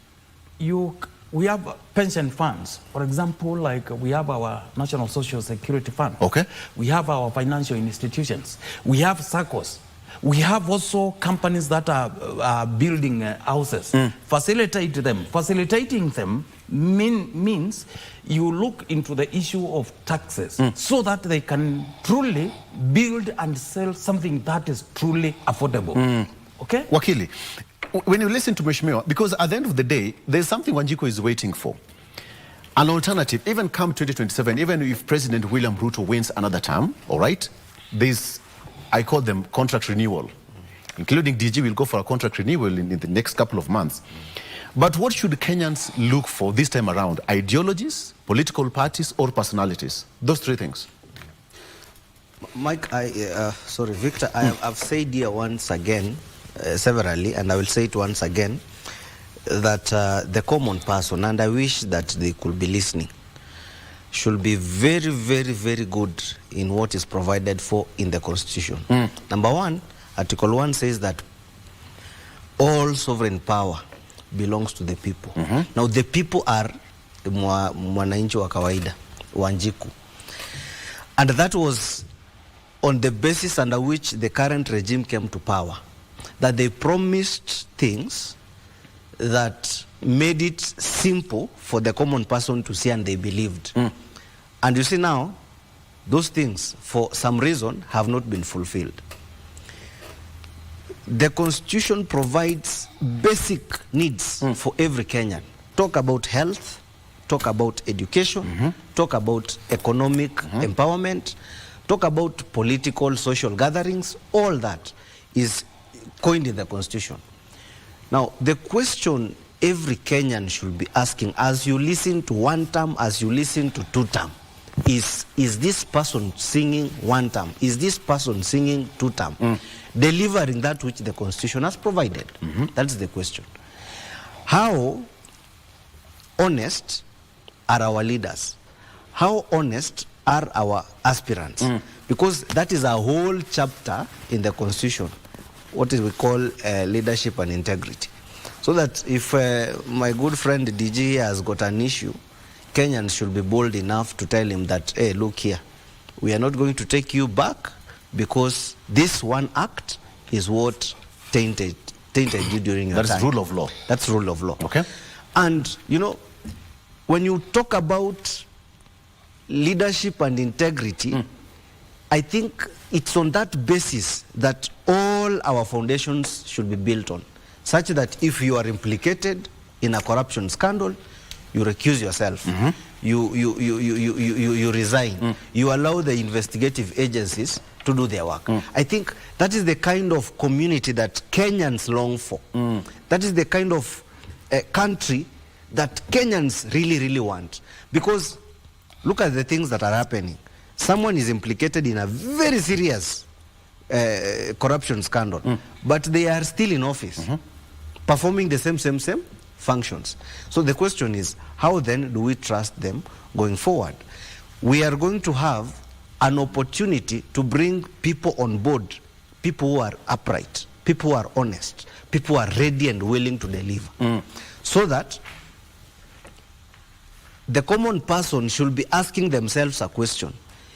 What is 200 shillings vis-a-vis my life in 5 years' time? You understand? So that even the aspirants, if they are genuinely honest, they are asking themselves, why then should I give people 200 shillings for them to be able to elect me? I think my character should come out and stand out for me. My record should be straightforward for me. And that is the kind of a conversation that Kenyans should be having. Okay. You see, these players, these two guys who are here, one I think is singing one term and the other one is here singing 2 term. But then the question on the table is, what is therefore wananchi on the table? That is the question I also want to ask you, Ngari, because that expectation, for you as politicians, you really know what you want. But are you, what are you giving Wanjiku in return? Thank you. I would like to begin with what my brother DG has said, so that we bring this conversation into perspective. Number one, leaders must be ready to be held accountable. If you'll be given an opportunity, like we have been given in different capacities, like DG is DG today, he has been given an opportunity by this government to his government, I mean the Machakos County government, to perform a duty. At the end of that time, people will ask, what has DG done? Now, we had, for example, the president, His Excellency William Ruto, when he was Minister for Agriculture, we know the reforms that he brought there those days. When he moved to higher education, we know the kind of revolution he brought around the higher education. Then against that backdrop is what Kenya now said, I think we can trust President William Ruto to be president. Now, that is the same thing we are asking leaders. We are asking Kalonzo Musyoka, what did you do when you were minister? You have become all kind of ministers, including a vice president and a deputy president. I mean, a vice president. What legacy do you have? What can you say, this I did? It is very easy to hide under this constitutionalism and everything. You know, the only person who can run away with that is the late Right Honorable Raila Amolo Odinga and the late Mheshimiwa Mwai Kibaki. Yes. Because they are the ones who ushered at birth the new Constitution 2010.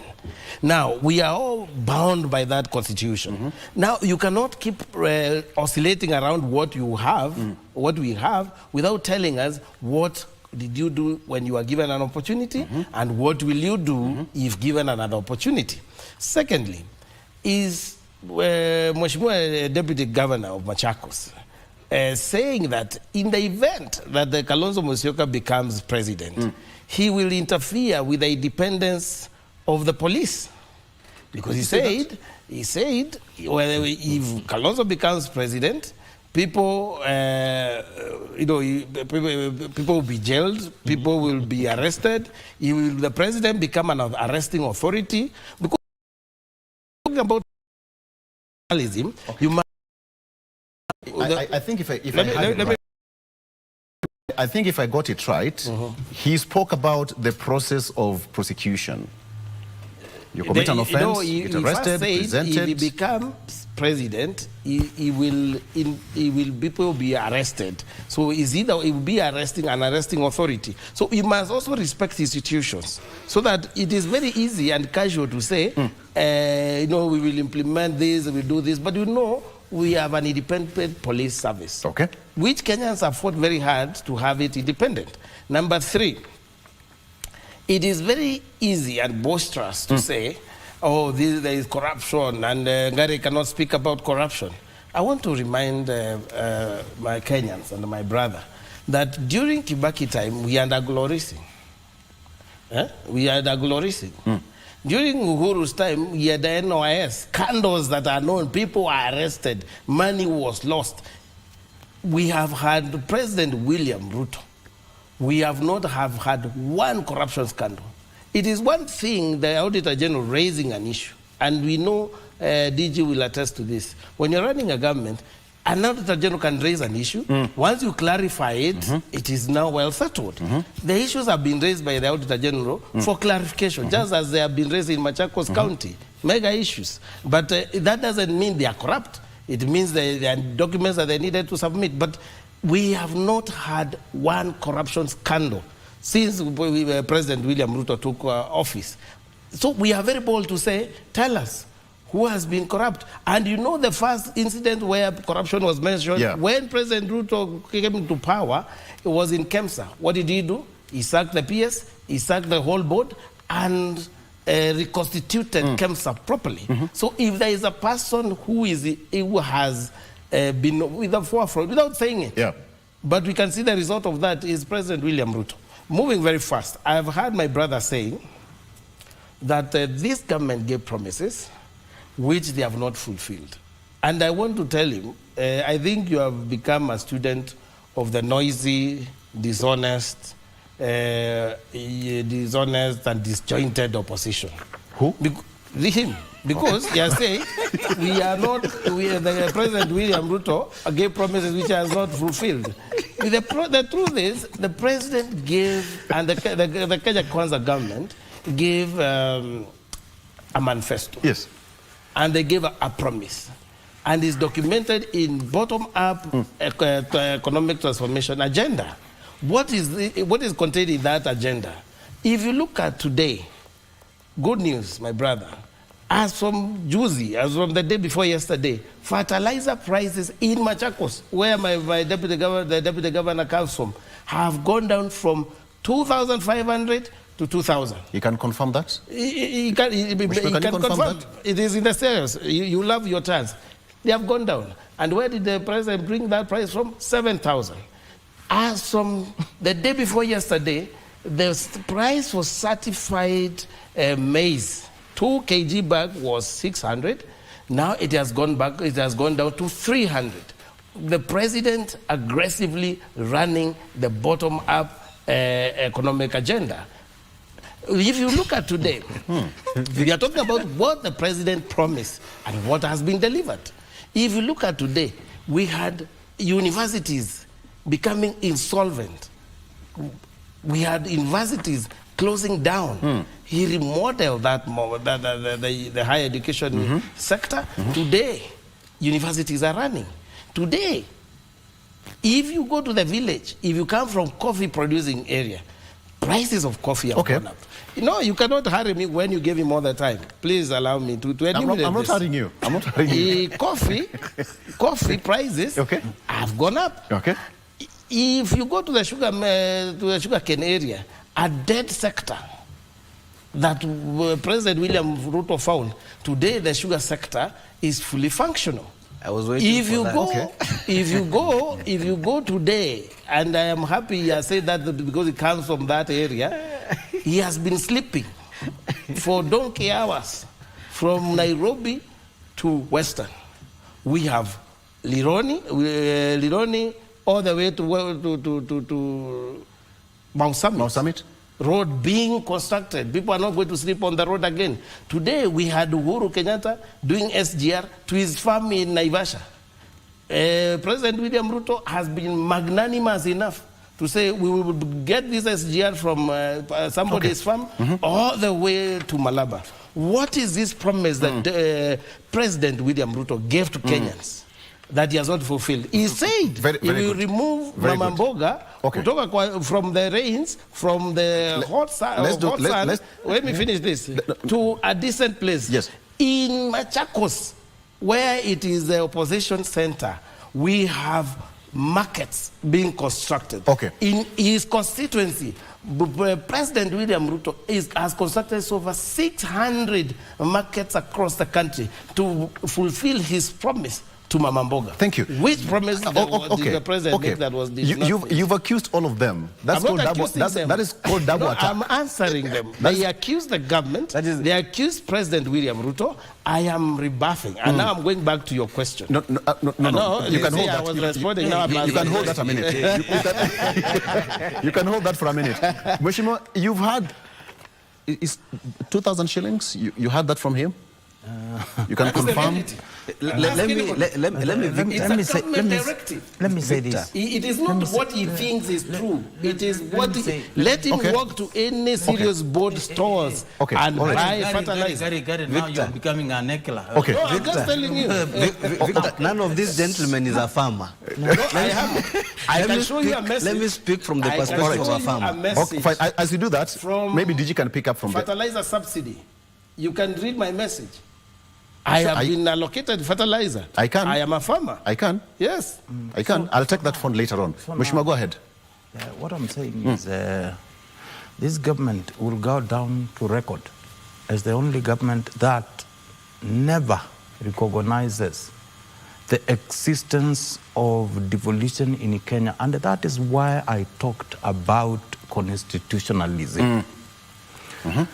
When you hear what my friend Gary has talked about from the start to the end, and the tone, Mr. Gary, relax. No, I'm not. Just relax. Just relax. I think he needs to be handed a cup of coffee. When you are sure about something, you speak about it with passion. I think viewers will agree with me.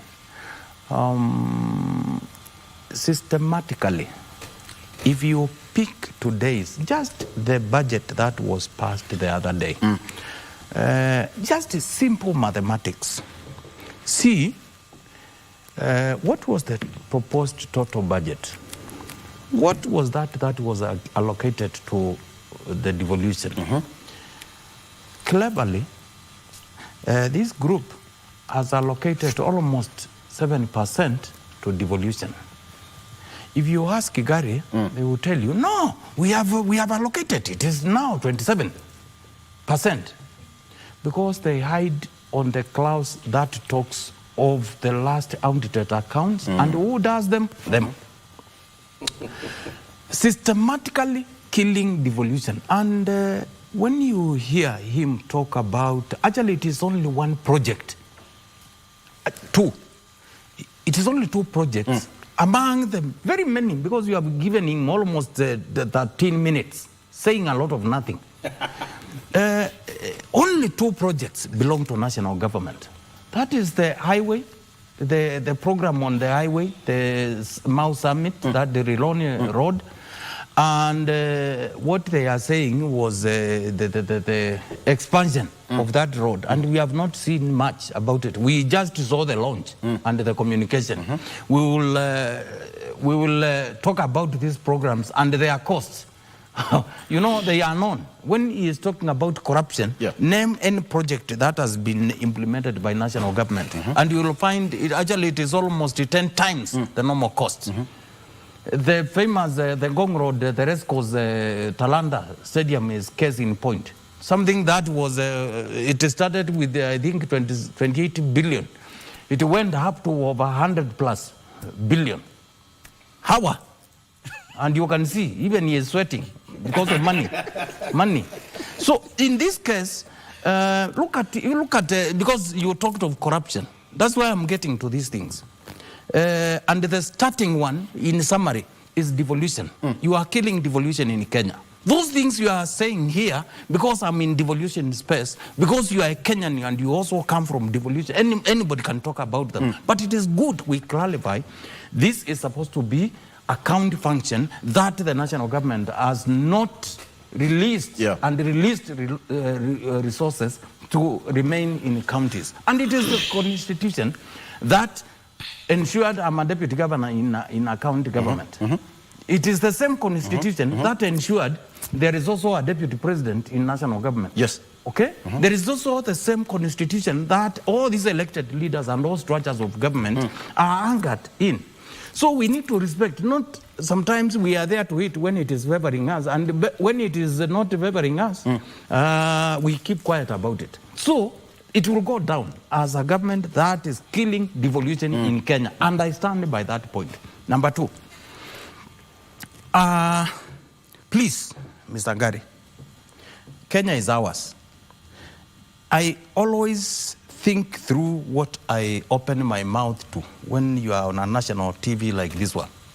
Please, when it comes to corruption, anything you have undertaken, if you go back to the government's auditor general, you will find serious issues that I am sure, anybody, even someone who does not understand accounting, will tell you clearly this is corruption. So corruption is there. Don't deny. Look at the reforms in our healthcare sector. Just a simple system. I don't know where they got it from. Billions, 104 billion. Because somebody just wanted that money. They found there. They say they told the country, blatant lie, that this NHIF is bad. It had debts. But they are not telling people 100% of these debts belong to the government. The projects in ensuring kids, our students, whenever they fall sick, treated, covered by the then NHIF, maneno ya Linda Mama, hiyo vitu yote they were not paying. So it is the government accusing a government agency because of inability of the government to pay their debts owed to NHIF. So the other thing I want to add, that is from what he has said, is saying the president has lived up to all his promises. We used to hear bottom-up economic, and it is a very good thing. By the way, any country that has reformed, that has developed anywhere in the world, first and foremost, it was the issue of decentralization. What in Kenya today is devolution. Secondly, is this bottom-up thing. This is a serious thing which is also attached to devolution, to decentralization. But they have since abandoned everything. Remember the Hustlers Fund. Do you hear of it? They brought it, they put a lot of billions, and they relax. You are a rich man. Relax. You know, they brought and put a lot of billions. After they looted the whole thing, they never talk about it. They kept quiet. You can't hear because you don't want it. So in this case, what I'm saying is, because he talked of accountability in those holding public offices, I want to tell him that that accountability should be from every level of government, not a selective way. And finally, when it comes, because he has talked of constitution, and will Kalonzo become an arresting officer? It is good he listens to me clearly. What I said, we will adhere to the dictates and the requirements of the constitution that put us into such offices. Instead of abducting somebody, ensuring that somebody disappears, whether that, and he has confirmed, it is like they have their agents within the security sector that are carrying out these abductions. He has confirmed to the viewers that, and he needs to clarify whether it was being done by the state agents. Because, why? What did he say? What did I say? Yes. When he talked of Kalonzo being an arresting agent, he said, I clarify what we will do when we come in. When Kalonzo is the president, will he be issuing orders to Nini? That is what they have done. Capturing state institutions. What the United Alternative Government they believe in is in rule of law, constitutionalism, democracy, which will lead us to freedom. You know, when you say that, Wakili smiles a lot, because when you talk about constitutionalism and rule of law, he smiles a lot. Wakili, go ahead. First of all, I was told that there are promises that the president made and he has fulfilled them. That is conversely to what I had stated earlier. I will want the two gentlemen who are here to bear witness with me and yourself that when President William Ruto came into power, the first cabinet was a rewarding cabinet. He actually appointed those who were, you know, in his campaign during the elections in 2022. And as time progressed, we saw the demos in 2023. You remember the famous sufuria in the head? We were complaining about the high cost of living. And in 2024, we need not to speak about what happened. And eventually, and I'm happy because he eventually got into a place where he was able to look at the country from an holistic point of view and make changes to his cabinet. And I am happy that my good friend Fikirini Jacobs, whom we sometimes back, we used to do campaigns in campuses, got an opportunity to serve this government. Now, one, myself, I am a tea farmer. I do have over 1,100 tea bushes in my village, then Nyaribari Charge. I can tell you for a fact that the cost of fertilizer has always remained 4,500.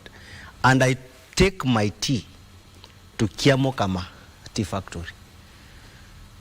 I have evidence that I have purchased fertilizer from that factory for a cost of 4,500. When was the last time you did a purchase?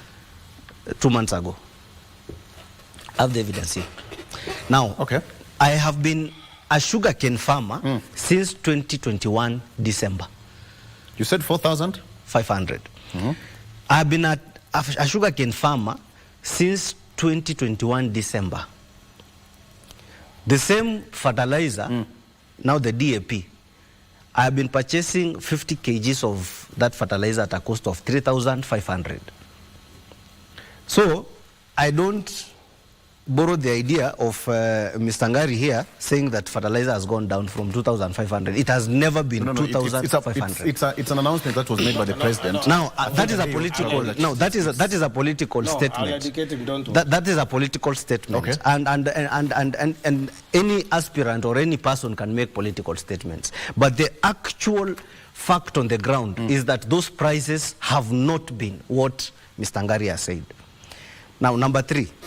I was in this studio when the budget for financial year 2024-2025 was 2023-2024 was being passed, and I asked a question: that how is the government serious when they look at the future of the young people in this country and they go further and they reduce the budget for education?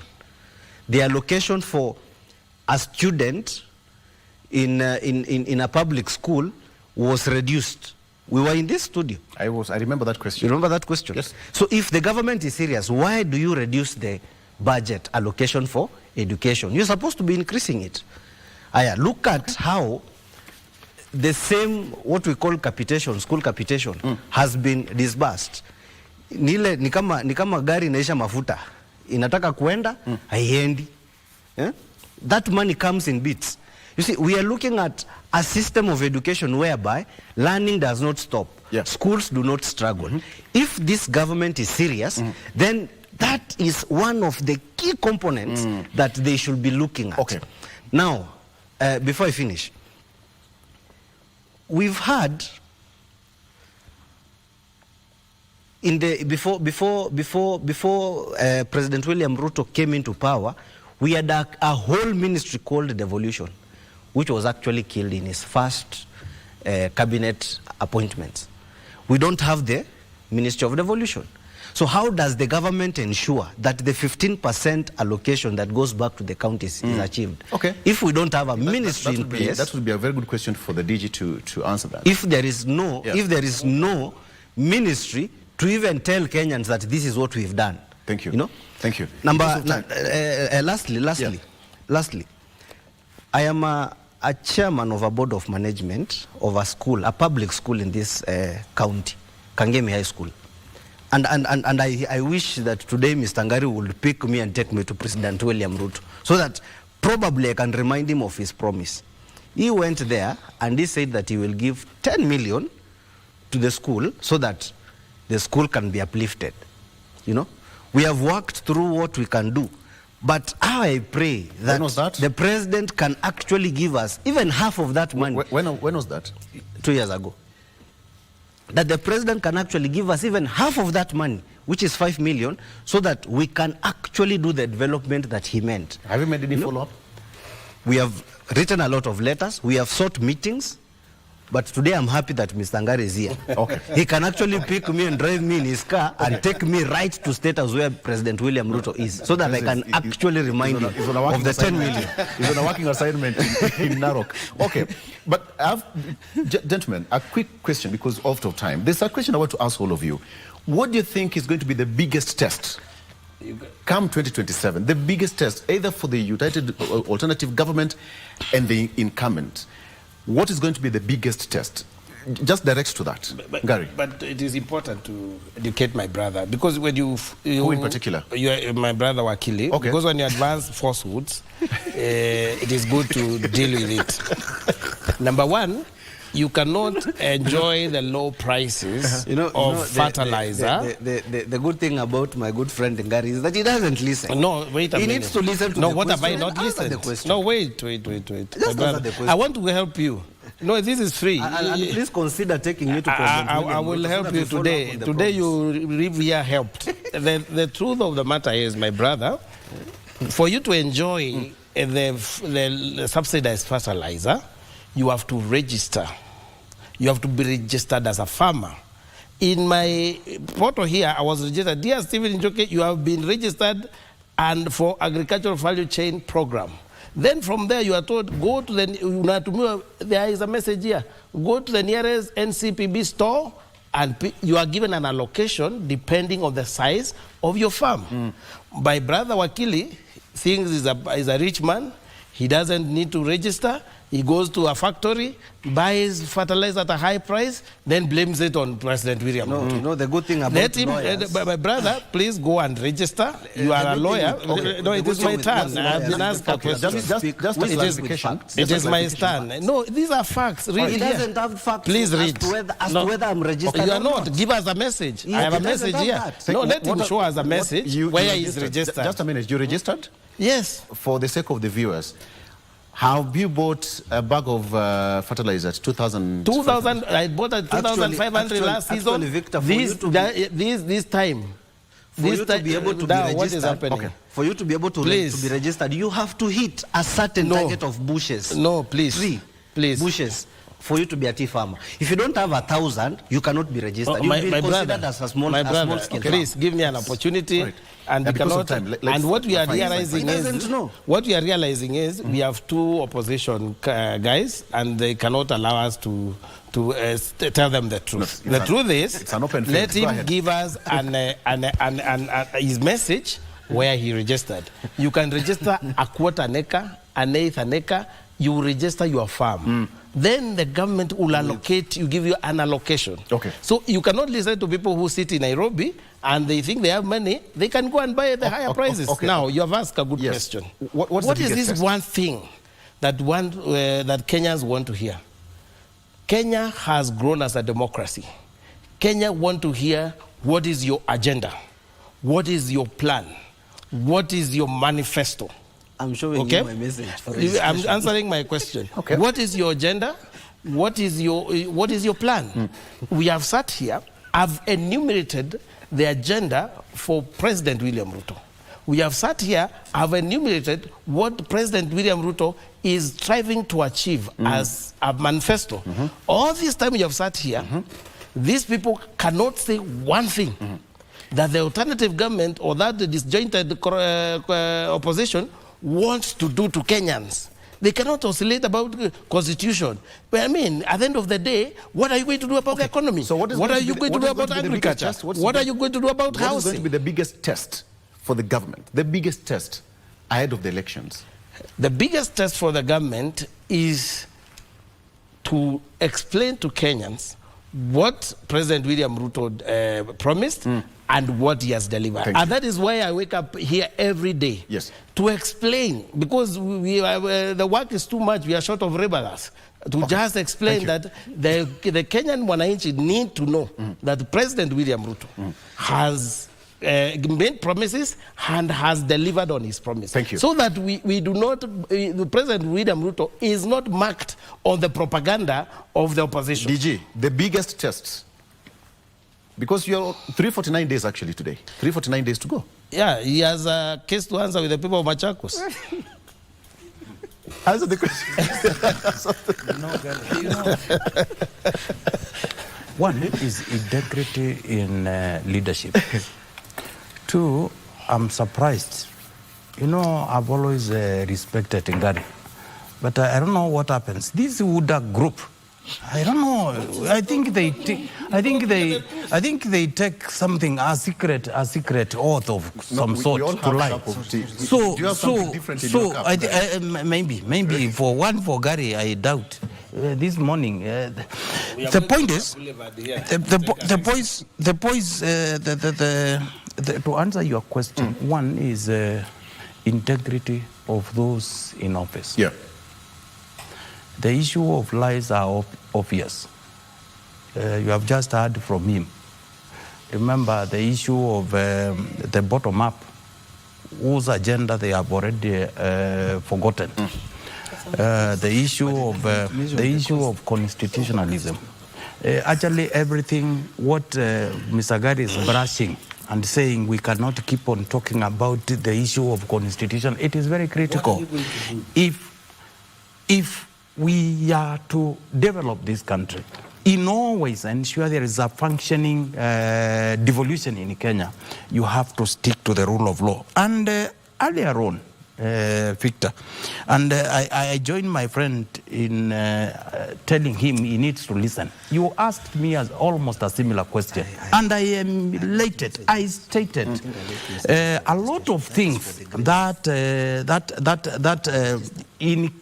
if Kalonzo is president today, you will see 1, 2, 3. I said almost 6 items. In fact, I had not even added devolution into it.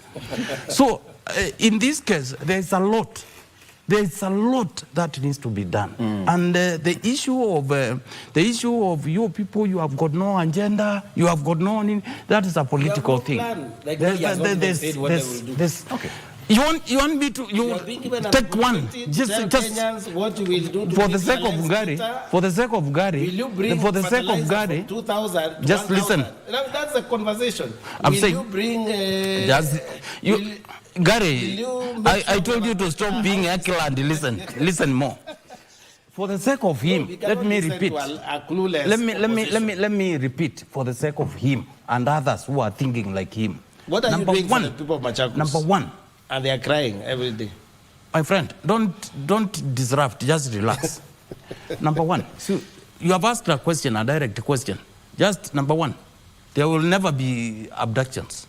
Yeah. Security of this country will be guaranteed. By the way, there can't no requirement of any government is to protect property and the like. Has no that agenda. Will be implemented. Okay. Number two, no, you are given devolution will idea. work. All right. Devolution will work in this country. Number three, education will be fixed in terms of financing of higher education. They started something that they abandoned right now. And the they biggest said budget number Kenya today 5 is in education. It is him. I want to answer. Number 5, the high taxation regime that has forced so many companies to exit this country and join elsewhere will be reviewed and ensure we have favorable environment to do business in Kenya. So, my friend, there's a lot to be done. I'm going which to is opposite of I am now convinced William Ruto will win with a landslide. Okay.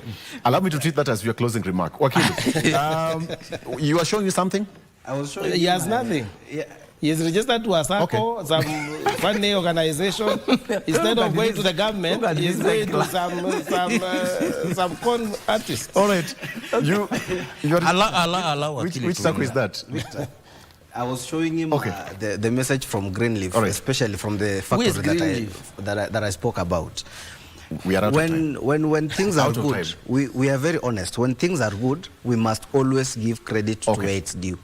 I am happy that the government is ambitious now with the Rironi Mau Summit project. That is a good thing. Thank you. I am happy that they released school capitation at a cost of 3,331 shillings per student. But then that's also, the first range. But that's the second. That's the second and the last, I think. No, it is coming. But then I think where things are wrong, we can also not be shy be shy from speaking them. Okay. Such that in the event the president does not deliver, just as he has not delivered in the agenda of health and housing, we can always and we must always come out and be honest and speak to him. Thank you. I wish that Ngari can pick me today, take me to President William Ruto so that I can remind him of the promise he made in Kangemi High School of 10 million. But going forward in an election, as DG has said, Kenya ni yetu. Kenya ni yetu. I like Constitution that. I like that. Na lazima tulinde nchi, tuangalie nchi zaidi ya mbele uchaguzi. There's a statement Gary said that before we finish this show, DG's phone will be switched off. Can I just find out if your phone is touched or not? No, my closing remarks. No. Thank you. We are one country. Thank you. We live as brothers and sisters. Let politics not divide us. Absolutely. And we continue enjoying ourselves in Kenya. The gentleman speaking is Stephen Gary. Actually, he's a governance expert. How good to have you on the show. Thank you. Thank you so much. Who are denying to this kind of fellows? Frank Damari. That these guys are in-laws. Maybe. Frank Damari is an advocate of the High Court, and of course, Honorable Francis Mwangangi, Deputy Governor of Machakos County. Gentlemen, thank you so much for being a part of the show. Whatever we discussed is for the good of this country. But they are friends. They are friends. Why don't you be friends as Kenyans? Let's take a break. We'll be right back after this. Stay with us. Good morning.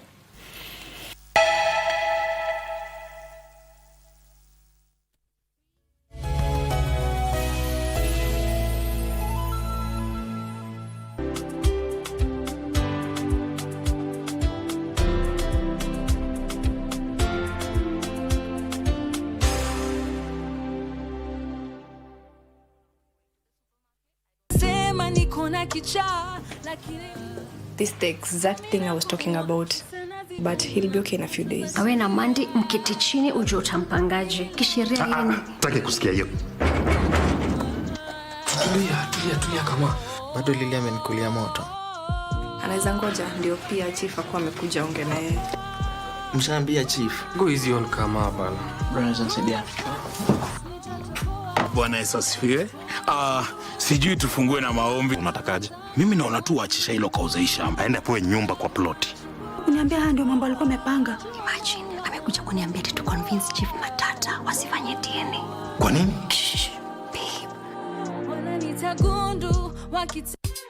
Tunatambulika kwa mandhari yetu ya kuvutia, tamaduni zetu, ukarimu wetu, vyakula vyetu, uchapakazi, na pia kwa sauti tofauti za watangazaji wetu waliobobea. Libengo niko hapa aka upcoming sponsor. Bila shaka hapa ni kama PDG, ma deep state pia vile cartels. Tunaenzi talanta za pwani, tunakuza talanta za hapa kwetu nyumbani. Tell a friend to tell a friend. Tuko mjengoni kama kawa na wanangu wengine wawili. Usikose kutegea 103.1 Pwani FM, station ambayo itakupa fursa ya kupata uhondo kamili wa pwani na kuleta Wakenya pamoja. Pwani FM, tafrija ya kipwani.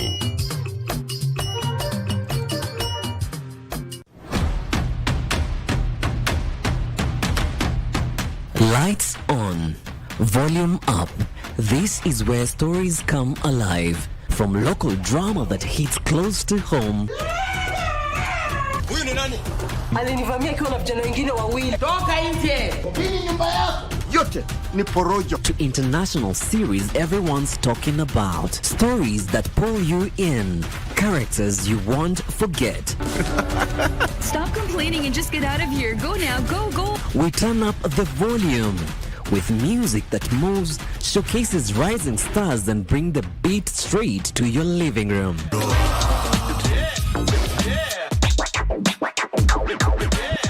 And when it's time to talk, we don't hold back. How is everything going? Real conversations, big personalities, the issues, the loves, the moment everyone's debating the next day.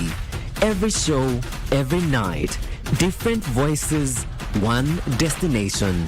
This is television that feels alive, unpredictable, and missable.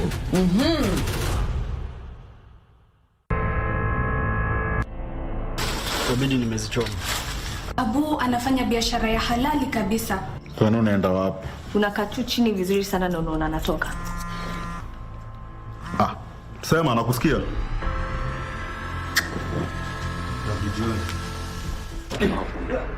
Nalipa na ruhusa kufanya vinavyofanya. Hiyo silver uliketi kutoka kwa nani? Wewe mama kuacha mambo mingi. Pia ni trust. Dereva na one man crew walikuwa nayo wamepotea. Why? What happened? Nimemuitisha pesa akaanzisha vurugu. Tunashuku hiyo mwili ilikuwa imehamishwa from the actual scene of crime. Kwa nini unapatilisha namba alafu unachitumia pesa unajiita Ondieki kwa nini? Lakini si wadi ulifanya hiyo kazi. Si lakini kieleza hii mahakama nyinyi kama askari mlitaifati hiyo pesa ikakucha kwangu ndio mniwekelee niwache kazi. Nitakuwa naeleza mahakama urongo. Sasa sisi chunga hii maneno itakufunga hata wewe. Sisi mbona sisi afanyie wewe namna hiyo? Mimi amejua wewe hiyo siku. No, you can sabotage me. You can sabotage me. Sabotage you? Kwani mimi alikuwa anajua wewe hapo mbeleni? This is warning to others.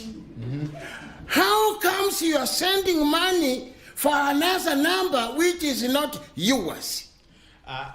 Hiyo kisungu hata unaongea even you do not understand. No, don't talk about my English. My English is very pure. Sikia, kama ni mtu mwingine alichukua hiyo ID kuregister laini, haingetokea na picha yako. Na tena wewe ndio ulipatikana mpaka na simu ambayo ulikuwa na receive pesa.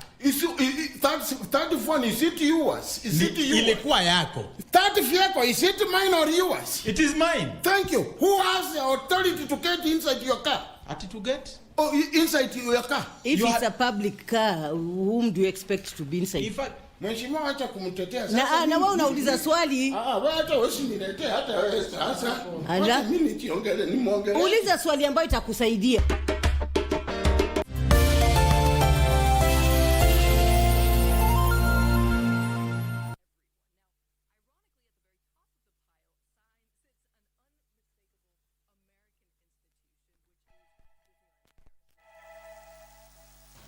Many thanks for staying with us right here on KBC Channel 1. Welcome back to Good Morning Kenya. My name is Mike Mbigu. The segment on air is Women at the Forefront. Now, lasting change, does not always begin in boardrooms or government offices. Sometimes it takes just one woman to identify a problem and decide to take action. Now, for nearly 3 decades, Tharaka Women's Welfare Program has been showing that locally driven solutions can challenge status quo and even empower women and girls, as well as transform communities.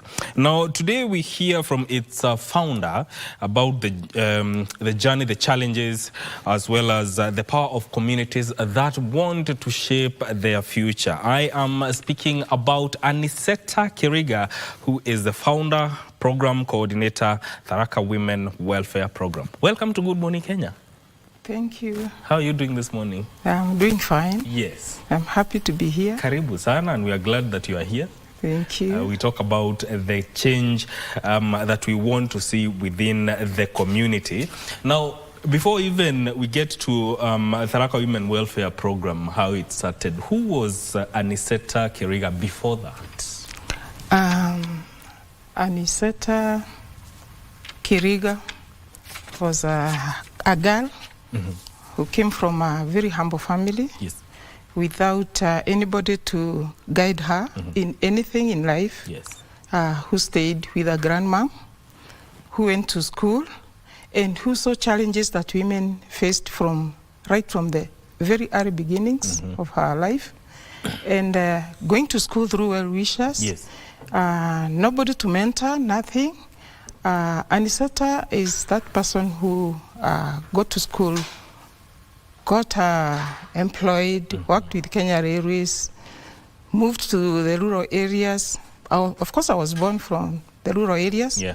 but came to town. Of course, you know, for a job, you have to come to Nairobi. So I worked with Kenya Railways, and then later went back to help my siblings go back to school, because I got married to a polygamous family. Yes. And it was not easy for them to take children to school. They never believed in education. So I had to resign, go home, so that I can do business at home, so that I can help the siblings go to school. And it is out of my going to school that I got involved into women issues, because the challenges that I saw affecting women. Right then, FGM was very rampant in Tharaka. Yes. And that was I went there in 1986. So I stayed with the community. I am married there. I don't come from there. But I stayed with the community and saw so many things. FGM was so rampant. It was a ceremonial thing. People knew who was cut and who was not cut. You were called by names. You know, it was so prestigious, you know, even for a family to have a girl. It was a cultural thing. It was a cultural thing that had ceremonies. So there were ceremonies pre and after. And the girls were not educated. So when I went there with my little education that I had, I was the woman who was, you know, attending forums. And I was the woman who was empowered enough to sit with men, because they believed when women go to school, they will become prostitutes then. And me having gone to school and having even worked in an urban place like this, I was that empowered to sit with men, and so I got involved with the women. They elected me as a woman, a group leader. I didn't know what to do, but I accepted the challenge. I took up the responsibility, then followed Maendeleo Wanawake elections. So I was elected as a Maendeleo leader, and now at that level, I had to attend meetings. And it was me alone in those meetings with men. And you decided to change perception. Yes, I decided to. Because, you know, communities are not transforming by condemning maybe culture, traditions. They are condemned, they are transformed through respect, dialogue, and courage to offer a better alternative. Talk to us about that. When I got to the Maendeleo leadership, 1991-92, they did surveys on FGM in this country. And through that, I got exposed to, you know, to the trainings, and what I learned from those trainings is the harmful effects of FGM. And that now gave me a lot of messages that I wanted to pass to the people, because it is the one that was making girls not go to school. It was helping girls to get married and faster. And the parents were for that. So education was not a priority for the girl. Number two, the boy was the valuable child in the home. And looking at all this, I felt that should stop, because my girl was of age that particular time when I got this exposure. And I felt that my girl cannot go through the same. She has to go to school. She will not go through the cut. And I have to bring others on board so that we cannot fight this war. So I looked for those that were like me, I sensitized them. I talked about the harmful effects. I talked about the experiences that I had seen. And one day, I was borrowed a wheelbarrow to take a girl to a dispensary because of bleeding after being cut. And that changed my life and changed my heart. And I said, we have to talk about this. So I asked my friends around me, do we keep quiet when things are happening like this? A woman joined us whose daughter had died out of the cut. They were celebrating outside, but she bled in the house, nobody was aware, and she died. And then I asked them, these are things that we need to talk about. We don't care what people are going to talk about us, but we should come out and talk about it. So that's when we formed the group, which was called Ntanina na Mugambo, and our major aim was to just talk about FGM. Other things will come later, because education will come after FGM is touched. And when we formed the group, we started now looking at things that are going to help us, to help people understand what we are talking about. Of course, it was very controversial. The name, people are not even happy with the name, because Ntanina na Mugambo means circumcise with words. So if my daughter comes to seek for advice on circumcision, just give her guidance that is going to help her, the wisdom that is going to help her live her life without being being cut. Now, talk to us now about that alternative rite of passage now. Yeah, the alternative right of passage, we borrowed a lot from the tradition because the churches were talking about FGM and nobody was adhering to anything. So we said we are coming from the traditional perspective. So the traditional perspective was where we carry the values that are traditional and we find they are valuable even up to today. Yes. So we looked at the aspects that the tradition was offering and we pulled them. And we want to remove the cat because the other things we saw, they were good socializing, seclusion and feeding the girl well when she's out, inside the house, the education that they are given there, that was family life education, the gifts that they are given on their come out day, and also the clothes that they were bought, and the come out day was a big ceremony, so that girls, also feel that the society has recognized them as people who have gone through a ritual and that they are now mature, even if, age-wise they are not. Yeah. We'll talk about the change of perception when it comes to circumcision as you have put it, but I want us to cross over to Narok where President Ruto is on a development tour and our reporter Abdiaziz Hashim is on ground to bring us up to speed with what is happening in Narok. Abdi, if you can hear me, take it away.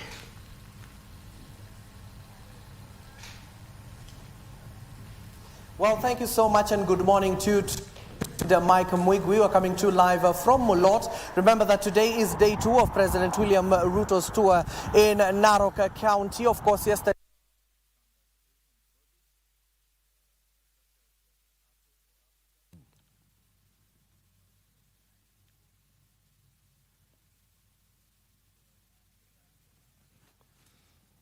Yeah.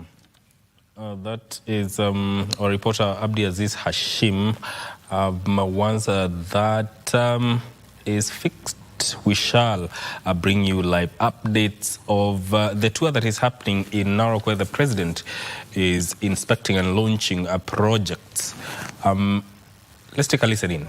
Have been currently being invested and, of course, being built in this part of the country. It is an initiative within the affordable housing projects that the government is also instituting. Also, a total of 15 billion shillings has been allocated to the affordable housing projects in this part of the country, just to ensure that there is affordable living among the people of Narok County. Also, he launched the 20-kilometer Ololunga-Wasonyiro, part of a 6 billion investment to build 300 kilometers in Narok County, just to ensure. Remember that Narok County is the food basket of our country itself. It produces a lot within the agricultural sector that requires good roads so that the farmers can be connected to the market to ensure there is affordability and ensuring that their produce reach on market on time so that they do not spoil. So we had the opportunity to speak to some of the leaders within this part of the country. Let's get to hear some of their views before I update you on how or where the president will be today. Let's listen in.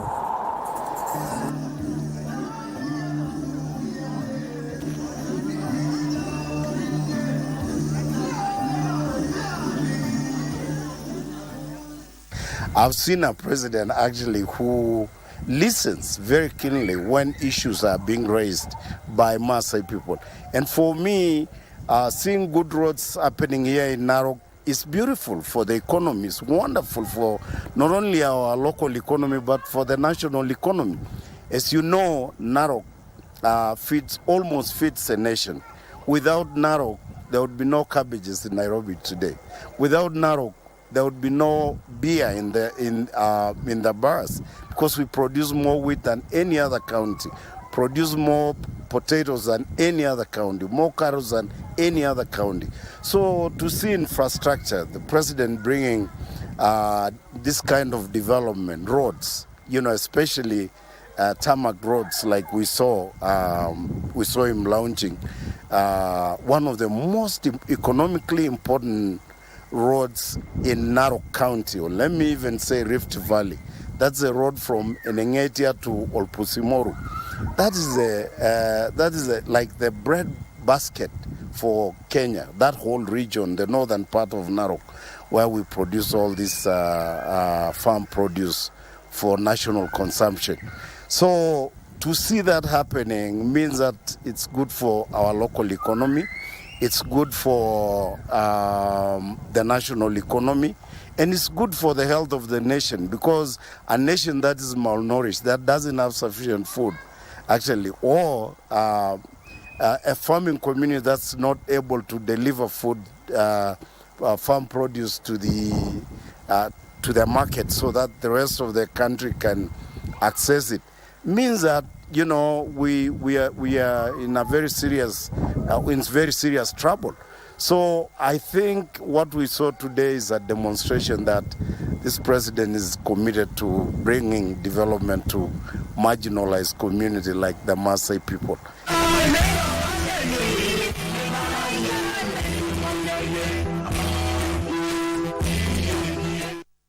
Well, Mike, those are the views of some of the leaders who we got the opportunity to speak to, of course, hailing some of the key projects the president has been able to launch. Now, for today's itinerary, the president will be having a public engagement at Sogo in Narok Amalo sub-county. Well, of course, he'll be addressing some of the key concerns within the Ma region, especially from Narok County, has been the bone of contention of land. That has been a bigger issue in this part of the country. Remember, when the president visited here a few months back, he addressed the issue of the largest ranch we have witnessed here in Narok County, the Kedong ranch, where he expanded the reach of the public, or rather what the public owns in that particular ranch, from 4,000 all the way to 10,000 after adding an additional 6,000. Also, we wait to see if the president will be also talking about the Mau issue, the Mau forest issue he spoke about yesterday, clearly talking about fencing that particular water catchment area, and the people who were removed from that particular Mau forest will be resettled in other parts of this particular county.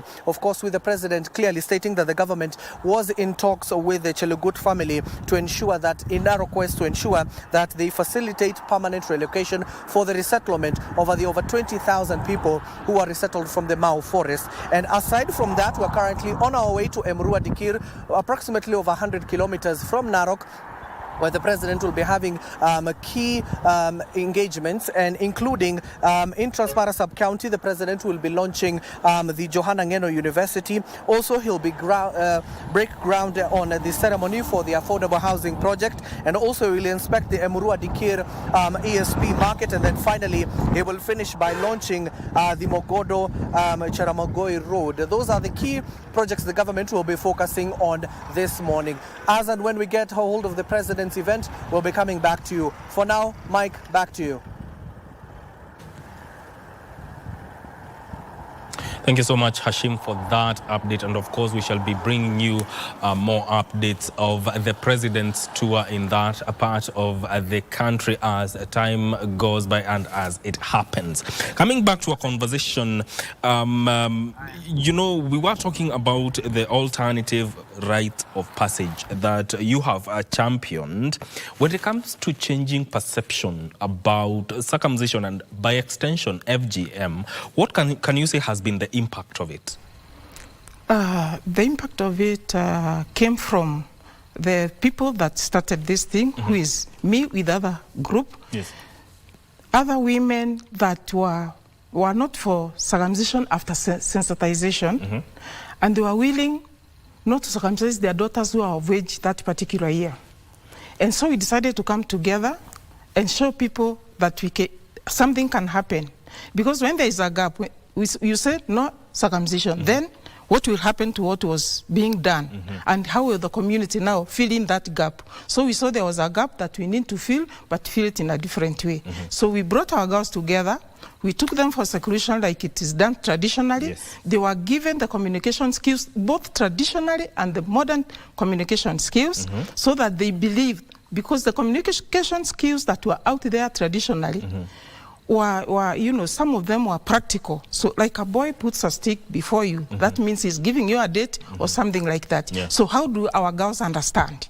So the parents, we as parents, we used to give them this conversation to show them during seclusion what the others, when this is done to you, this is the meaning. When they tell you to untie a rope, this is the meaning, as well as, you know, emphasizing education in our program.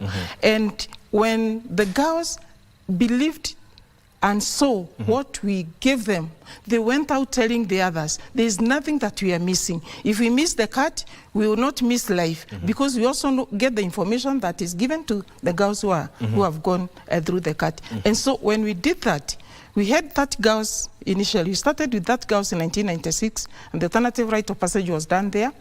And when we came out, we were like treated like outcasts. We were told you were devil worshippers. You were told you went to inject the clitoris so that it doesn't grow. So many things that, you know, were talked about us. We were sung in the tradition. There was a lot of stigma. But I thank God, because none of us backslided. None of our girls went back to be circumcised from that group. So when we got out now, we said we are going now to carry out the campaign. And we started with our own kids. So if it was something that was bad, we wouldn't have taken our girls to that. And that is what made people trust us and say we are also bringing ours, because we also took your children there. And the same mothers are the ones who went talking, and the same girls went talking to other girls to bring them on board. And when we emphasized about education, that season I remember some parents refused to take their girls to school because they disobeyed them. They came to say no to FTM. And some came to us, and what we did, we encouraged them so much and told them, if you don't have school fees or don't have transport to go to school, just come to us. We are going to offer you. We had nothing, but what we were doing was giving them hope. And they trusted us that out of what they saw, they believed we could give them something, though we didn't. We could, you know, changa, small amounts, give them, buy soap for them and that, until, you know, people started realizing that this could be something. And as we went on, we never, we persisted on this. Even the leadership itself was not for us. Those days, you know, that was one of the challenges that the biggest challenge was nobody was for us, even the leadership. They were talking during the day, at night they're talking different things. At what point did they see that, you know, this is something that is making a change within the community, and they started embracing it? At what point did that happen?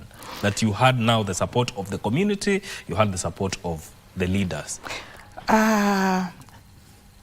Because we supported the girls. And most of those that were coming to us, because we were telling them, come to us when you miss, are those from the very humble backgrounds. And so I had a challenge of, you know, helping these girls now. So I went looking for well-wishers who would help us, you know, take these girls to school, keep them in school, so that people can see what we are talking about education is real and can help. So fortunately, I got somebody to support us. So we started a scholarship program where I started with girls in primary school. And it has grown up to today. We take girls from primary schools, secondary schools, all the way to the university. If you acquire, you know, the points that are going to take you to a regular university. And that has now made people believe and trust in us. So our scholarship was to entice them to leave the cat and come for this better life. At the same time, we took the boys. We went hand in hand with the boys. And we told the boys to campaign against FTM to assist their parents, I mean their sisters. So because we talked about the children's rights. You know, you are a boy, you are a girl. We are equal. You should not go to school because you are a boy, because the family can only afford for one, and me, I stay at home and I'm a girl, and maybe you are in the same class and I performed better than you. So the boy should understand they are equal children, and if the girl performs better than him, he should give a chance to the sister to go to school. And if the sister is confronted with FGM, the boy should stand with the sister and say, this FGM is not good. So we formed, you know, peer groups. So even this, at small age, in primary schools, we started talking about education to the boys and to talk about the value of a child so that they know we are all children. So boys started supporting their children. And it was like in the families, fathers were asking, what is this boy telling me? And you know, it's a kid and kids are not listened to. But we saw it working, and girls now started going to school. Now we campaigned vigorously on girl child education. How many girls and boys have you helped through this program so far? The alternative rite of passage, we have over 8,000 girls who have gone through it, and we know we have a multiplier effect. And then with the boys, we started doing something similar, an alternative rite of passage for boys, and we have about 600 boys that have gone through that. Because of course our supporters are feminine, the priority is feminine, so we just bring a small group of boys so that they can also benefit. And even away from there's an aspect of empowering women through your program, because how have you empowered women to become more or the architects of their future? Is there some sort of activity or economic activity that you have championed that has women making money and even charting a way forward economically?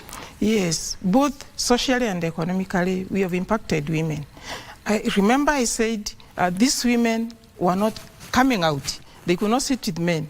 They could not do anything because they're supposed to be at home and not do anything else. Yeah. One, we exposed them. We empowered them to make sure that they also front themselves for things that come, for leadership and anything else that affects women. Because without women leaders, without women being in any capacity, they will not be able to help the other women. Yeah. Number two, economically is for the children, the girls that we are talking about, scholarships. When scholarships are not there, what will happen? So we brought women on board and taught them skills that are going to help them make income. And one of the skills that we taught them or we gave to them was the basket weaving, crocheting. The basket that they make is crocheting, and I had friends who used to come around, see what they were doing. So somebody got interested and came and give them perfect skills that they make baskets that can internationally marketable. Yes. They can be marketed outside. But because, we can't expose, we have no outlets to these kiondos. They are there until when these people come. That's when they come and buy and go and wait for another time. But we are exploring ways and means of how we can, give these things out, take these things out, and we are doing that through digital. We are doing we have a library through these campaigns, through these wishes, and through the readings that we also introduce in schools by helping the primary schools get library books. We were assisted by USAID to do a library. So we have a community library that serves the community and does everything. And it is all from the FGM program. It's about stop FGM, go to school, get education, help the community, and eradicate poverty at home. And literacy is a very important aspect in any developing nation or even developing community.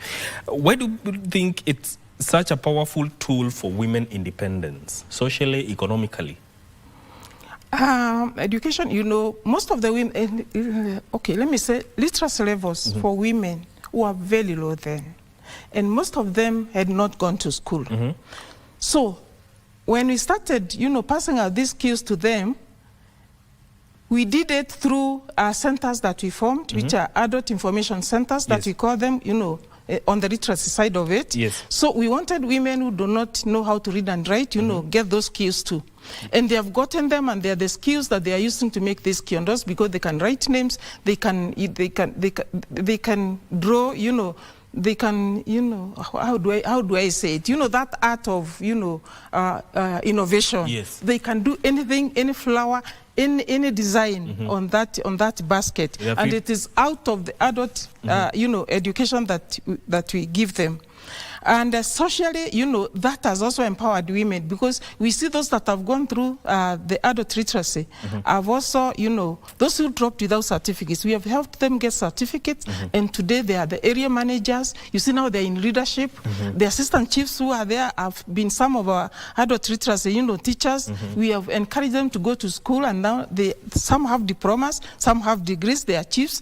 They are the girls who went through the alternative rite of passage. So that empowerment and bringing women for meetings and to meetings and seminars where we tell them, you must take responsibility, because initially we were not there. We were not regarded as as beings, because even if you went to a household and you are entering that household, you ask, who is here? if it's a woman who is there, even if it's me, I say, there is nobody except me. You can see where we were.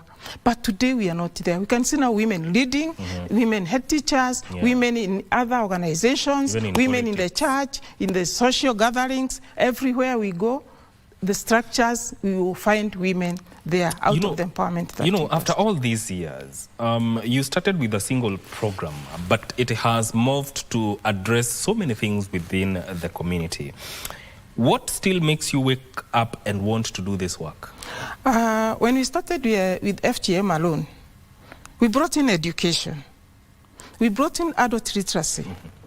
We brought in peer boy groups. We brought in the CMC clubs in schools. And we brought in the community at large, community sensitization. All these were somehow focused on eradication of FGM. So through the information centers, we talk about the harmful effects of FGM and how we pass that message to the others. Through education, we are saying pursue education. When you pursue education, you won't remember about the FGM. The CMC clubs is about the child rights. And that also focuses on FGM. But because we started with only the campaigns, we decided to change our name at a level from Tanira na Mugambo, which started, to the Raka Women Welfare Program because of the diversification of we diversified the programs. When we brought in these many programs, that's when we thought people now always call us Tanina na Mugambo. They don't see like we are doing something else. And even if we are doing it to still eradicate this, we need to bring those that even don't want to come to us because of the eradication of FGM. We talk about education, they will come to us at that level. And when they come at that level, we shall still talk about FGM. When they come to us at the level of adult literacy, we will still talk about them, about FGM. When we go to CMC in schools, and the health talks that we do in schools, the children there, the teachers who maybe are traditional, they believe in the traditional cutting, will also listen to us, will also come to us. And in that way, we entice the entire community to come and listen and work with us and do these other things. And in the process, they forget about FGM. It's a ripple effect. In one sentence, as we close, what is one thing that you want to be remembered for?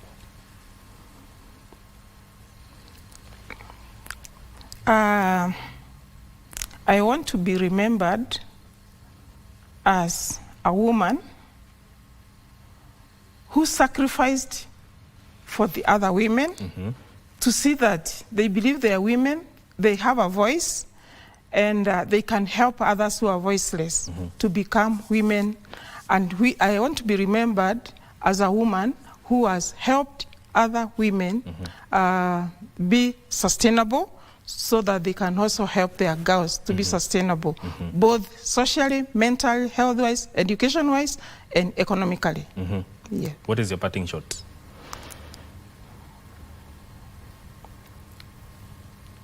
Talk to anyone who is speaking to you, who is watching you right now. Yeah. This work is not easy. It cannot be done by one person. It needs to be done by many, and it needs resources. If there are resources anywhere, anybody willing to support such initiatives, we welcome you to support us. Especially the library. We have a library. We don't have enough books. We need books for all the members of the community, for researchers, for everyone, because it's the only library that we have in Tharaka Nithi County. And we want it well equipped. We want tools. We want things like tablets that you can go out and talk about digital, digital what? Literacy. Digital literacy with our women out there, because that is what we are doing, so that we can help the community sustain itself. They can look for their markets. They can look for the means, the methods of farming. They can also go in there for education and do anything else. Thank you so much. What we've talked about is something that creates a lasting change within the community. It started, as you put it, it started with one problem which now moved into identifying other problems, and that impacted the community in which you live in, and that is why we featured you today on our Women Are at the Forefront. Thank you so much. Welcome. That is Aniseta Kiriga, who is the founder and program coordinator of Tharaka Women Welfare Program, talking to us about how community-led solutions can drive lasting change. This is where we end Good Morning Kenya. Thank you for tuning in on behalf of everyone who made this possible. Thank you. My name is Mike Miguel. Let's do this again tomorrow morning right here on KBC Channel 1. Enjoy the rest of your viewing.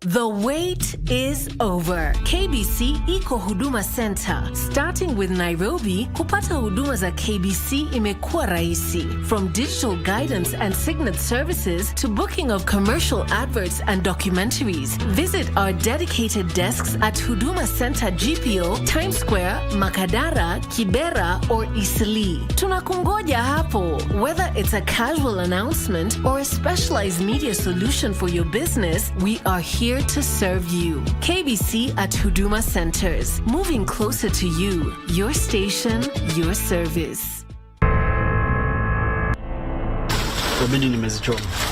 Abu anafanya biashara ya halali kabisa. Kwani unaenda wapi? Unakaa tu chini vizuri sana na unaona anatoka. Sema nakusikia.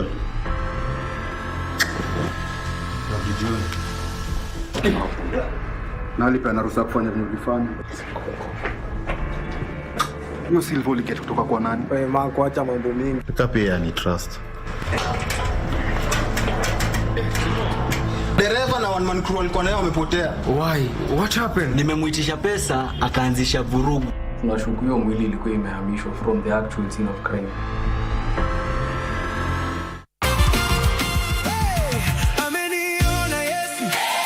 Arise and shine, for indeed your light has come. Each and every Saturday here on Angaza Live, we create a space where faith meets real life.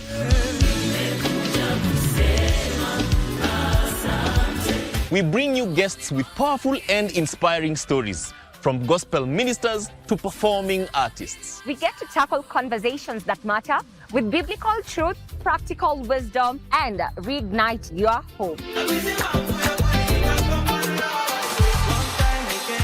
I personally make sure you get a dose of the very best of gospel music from East Africa and across the world. I am your host, Kush Tracy. And my name is DJ Raf, captain of the Chiki Ones and Twos. Join us each and every Saturday from 5 p.m. to 7 p.m. This is Angaza Live.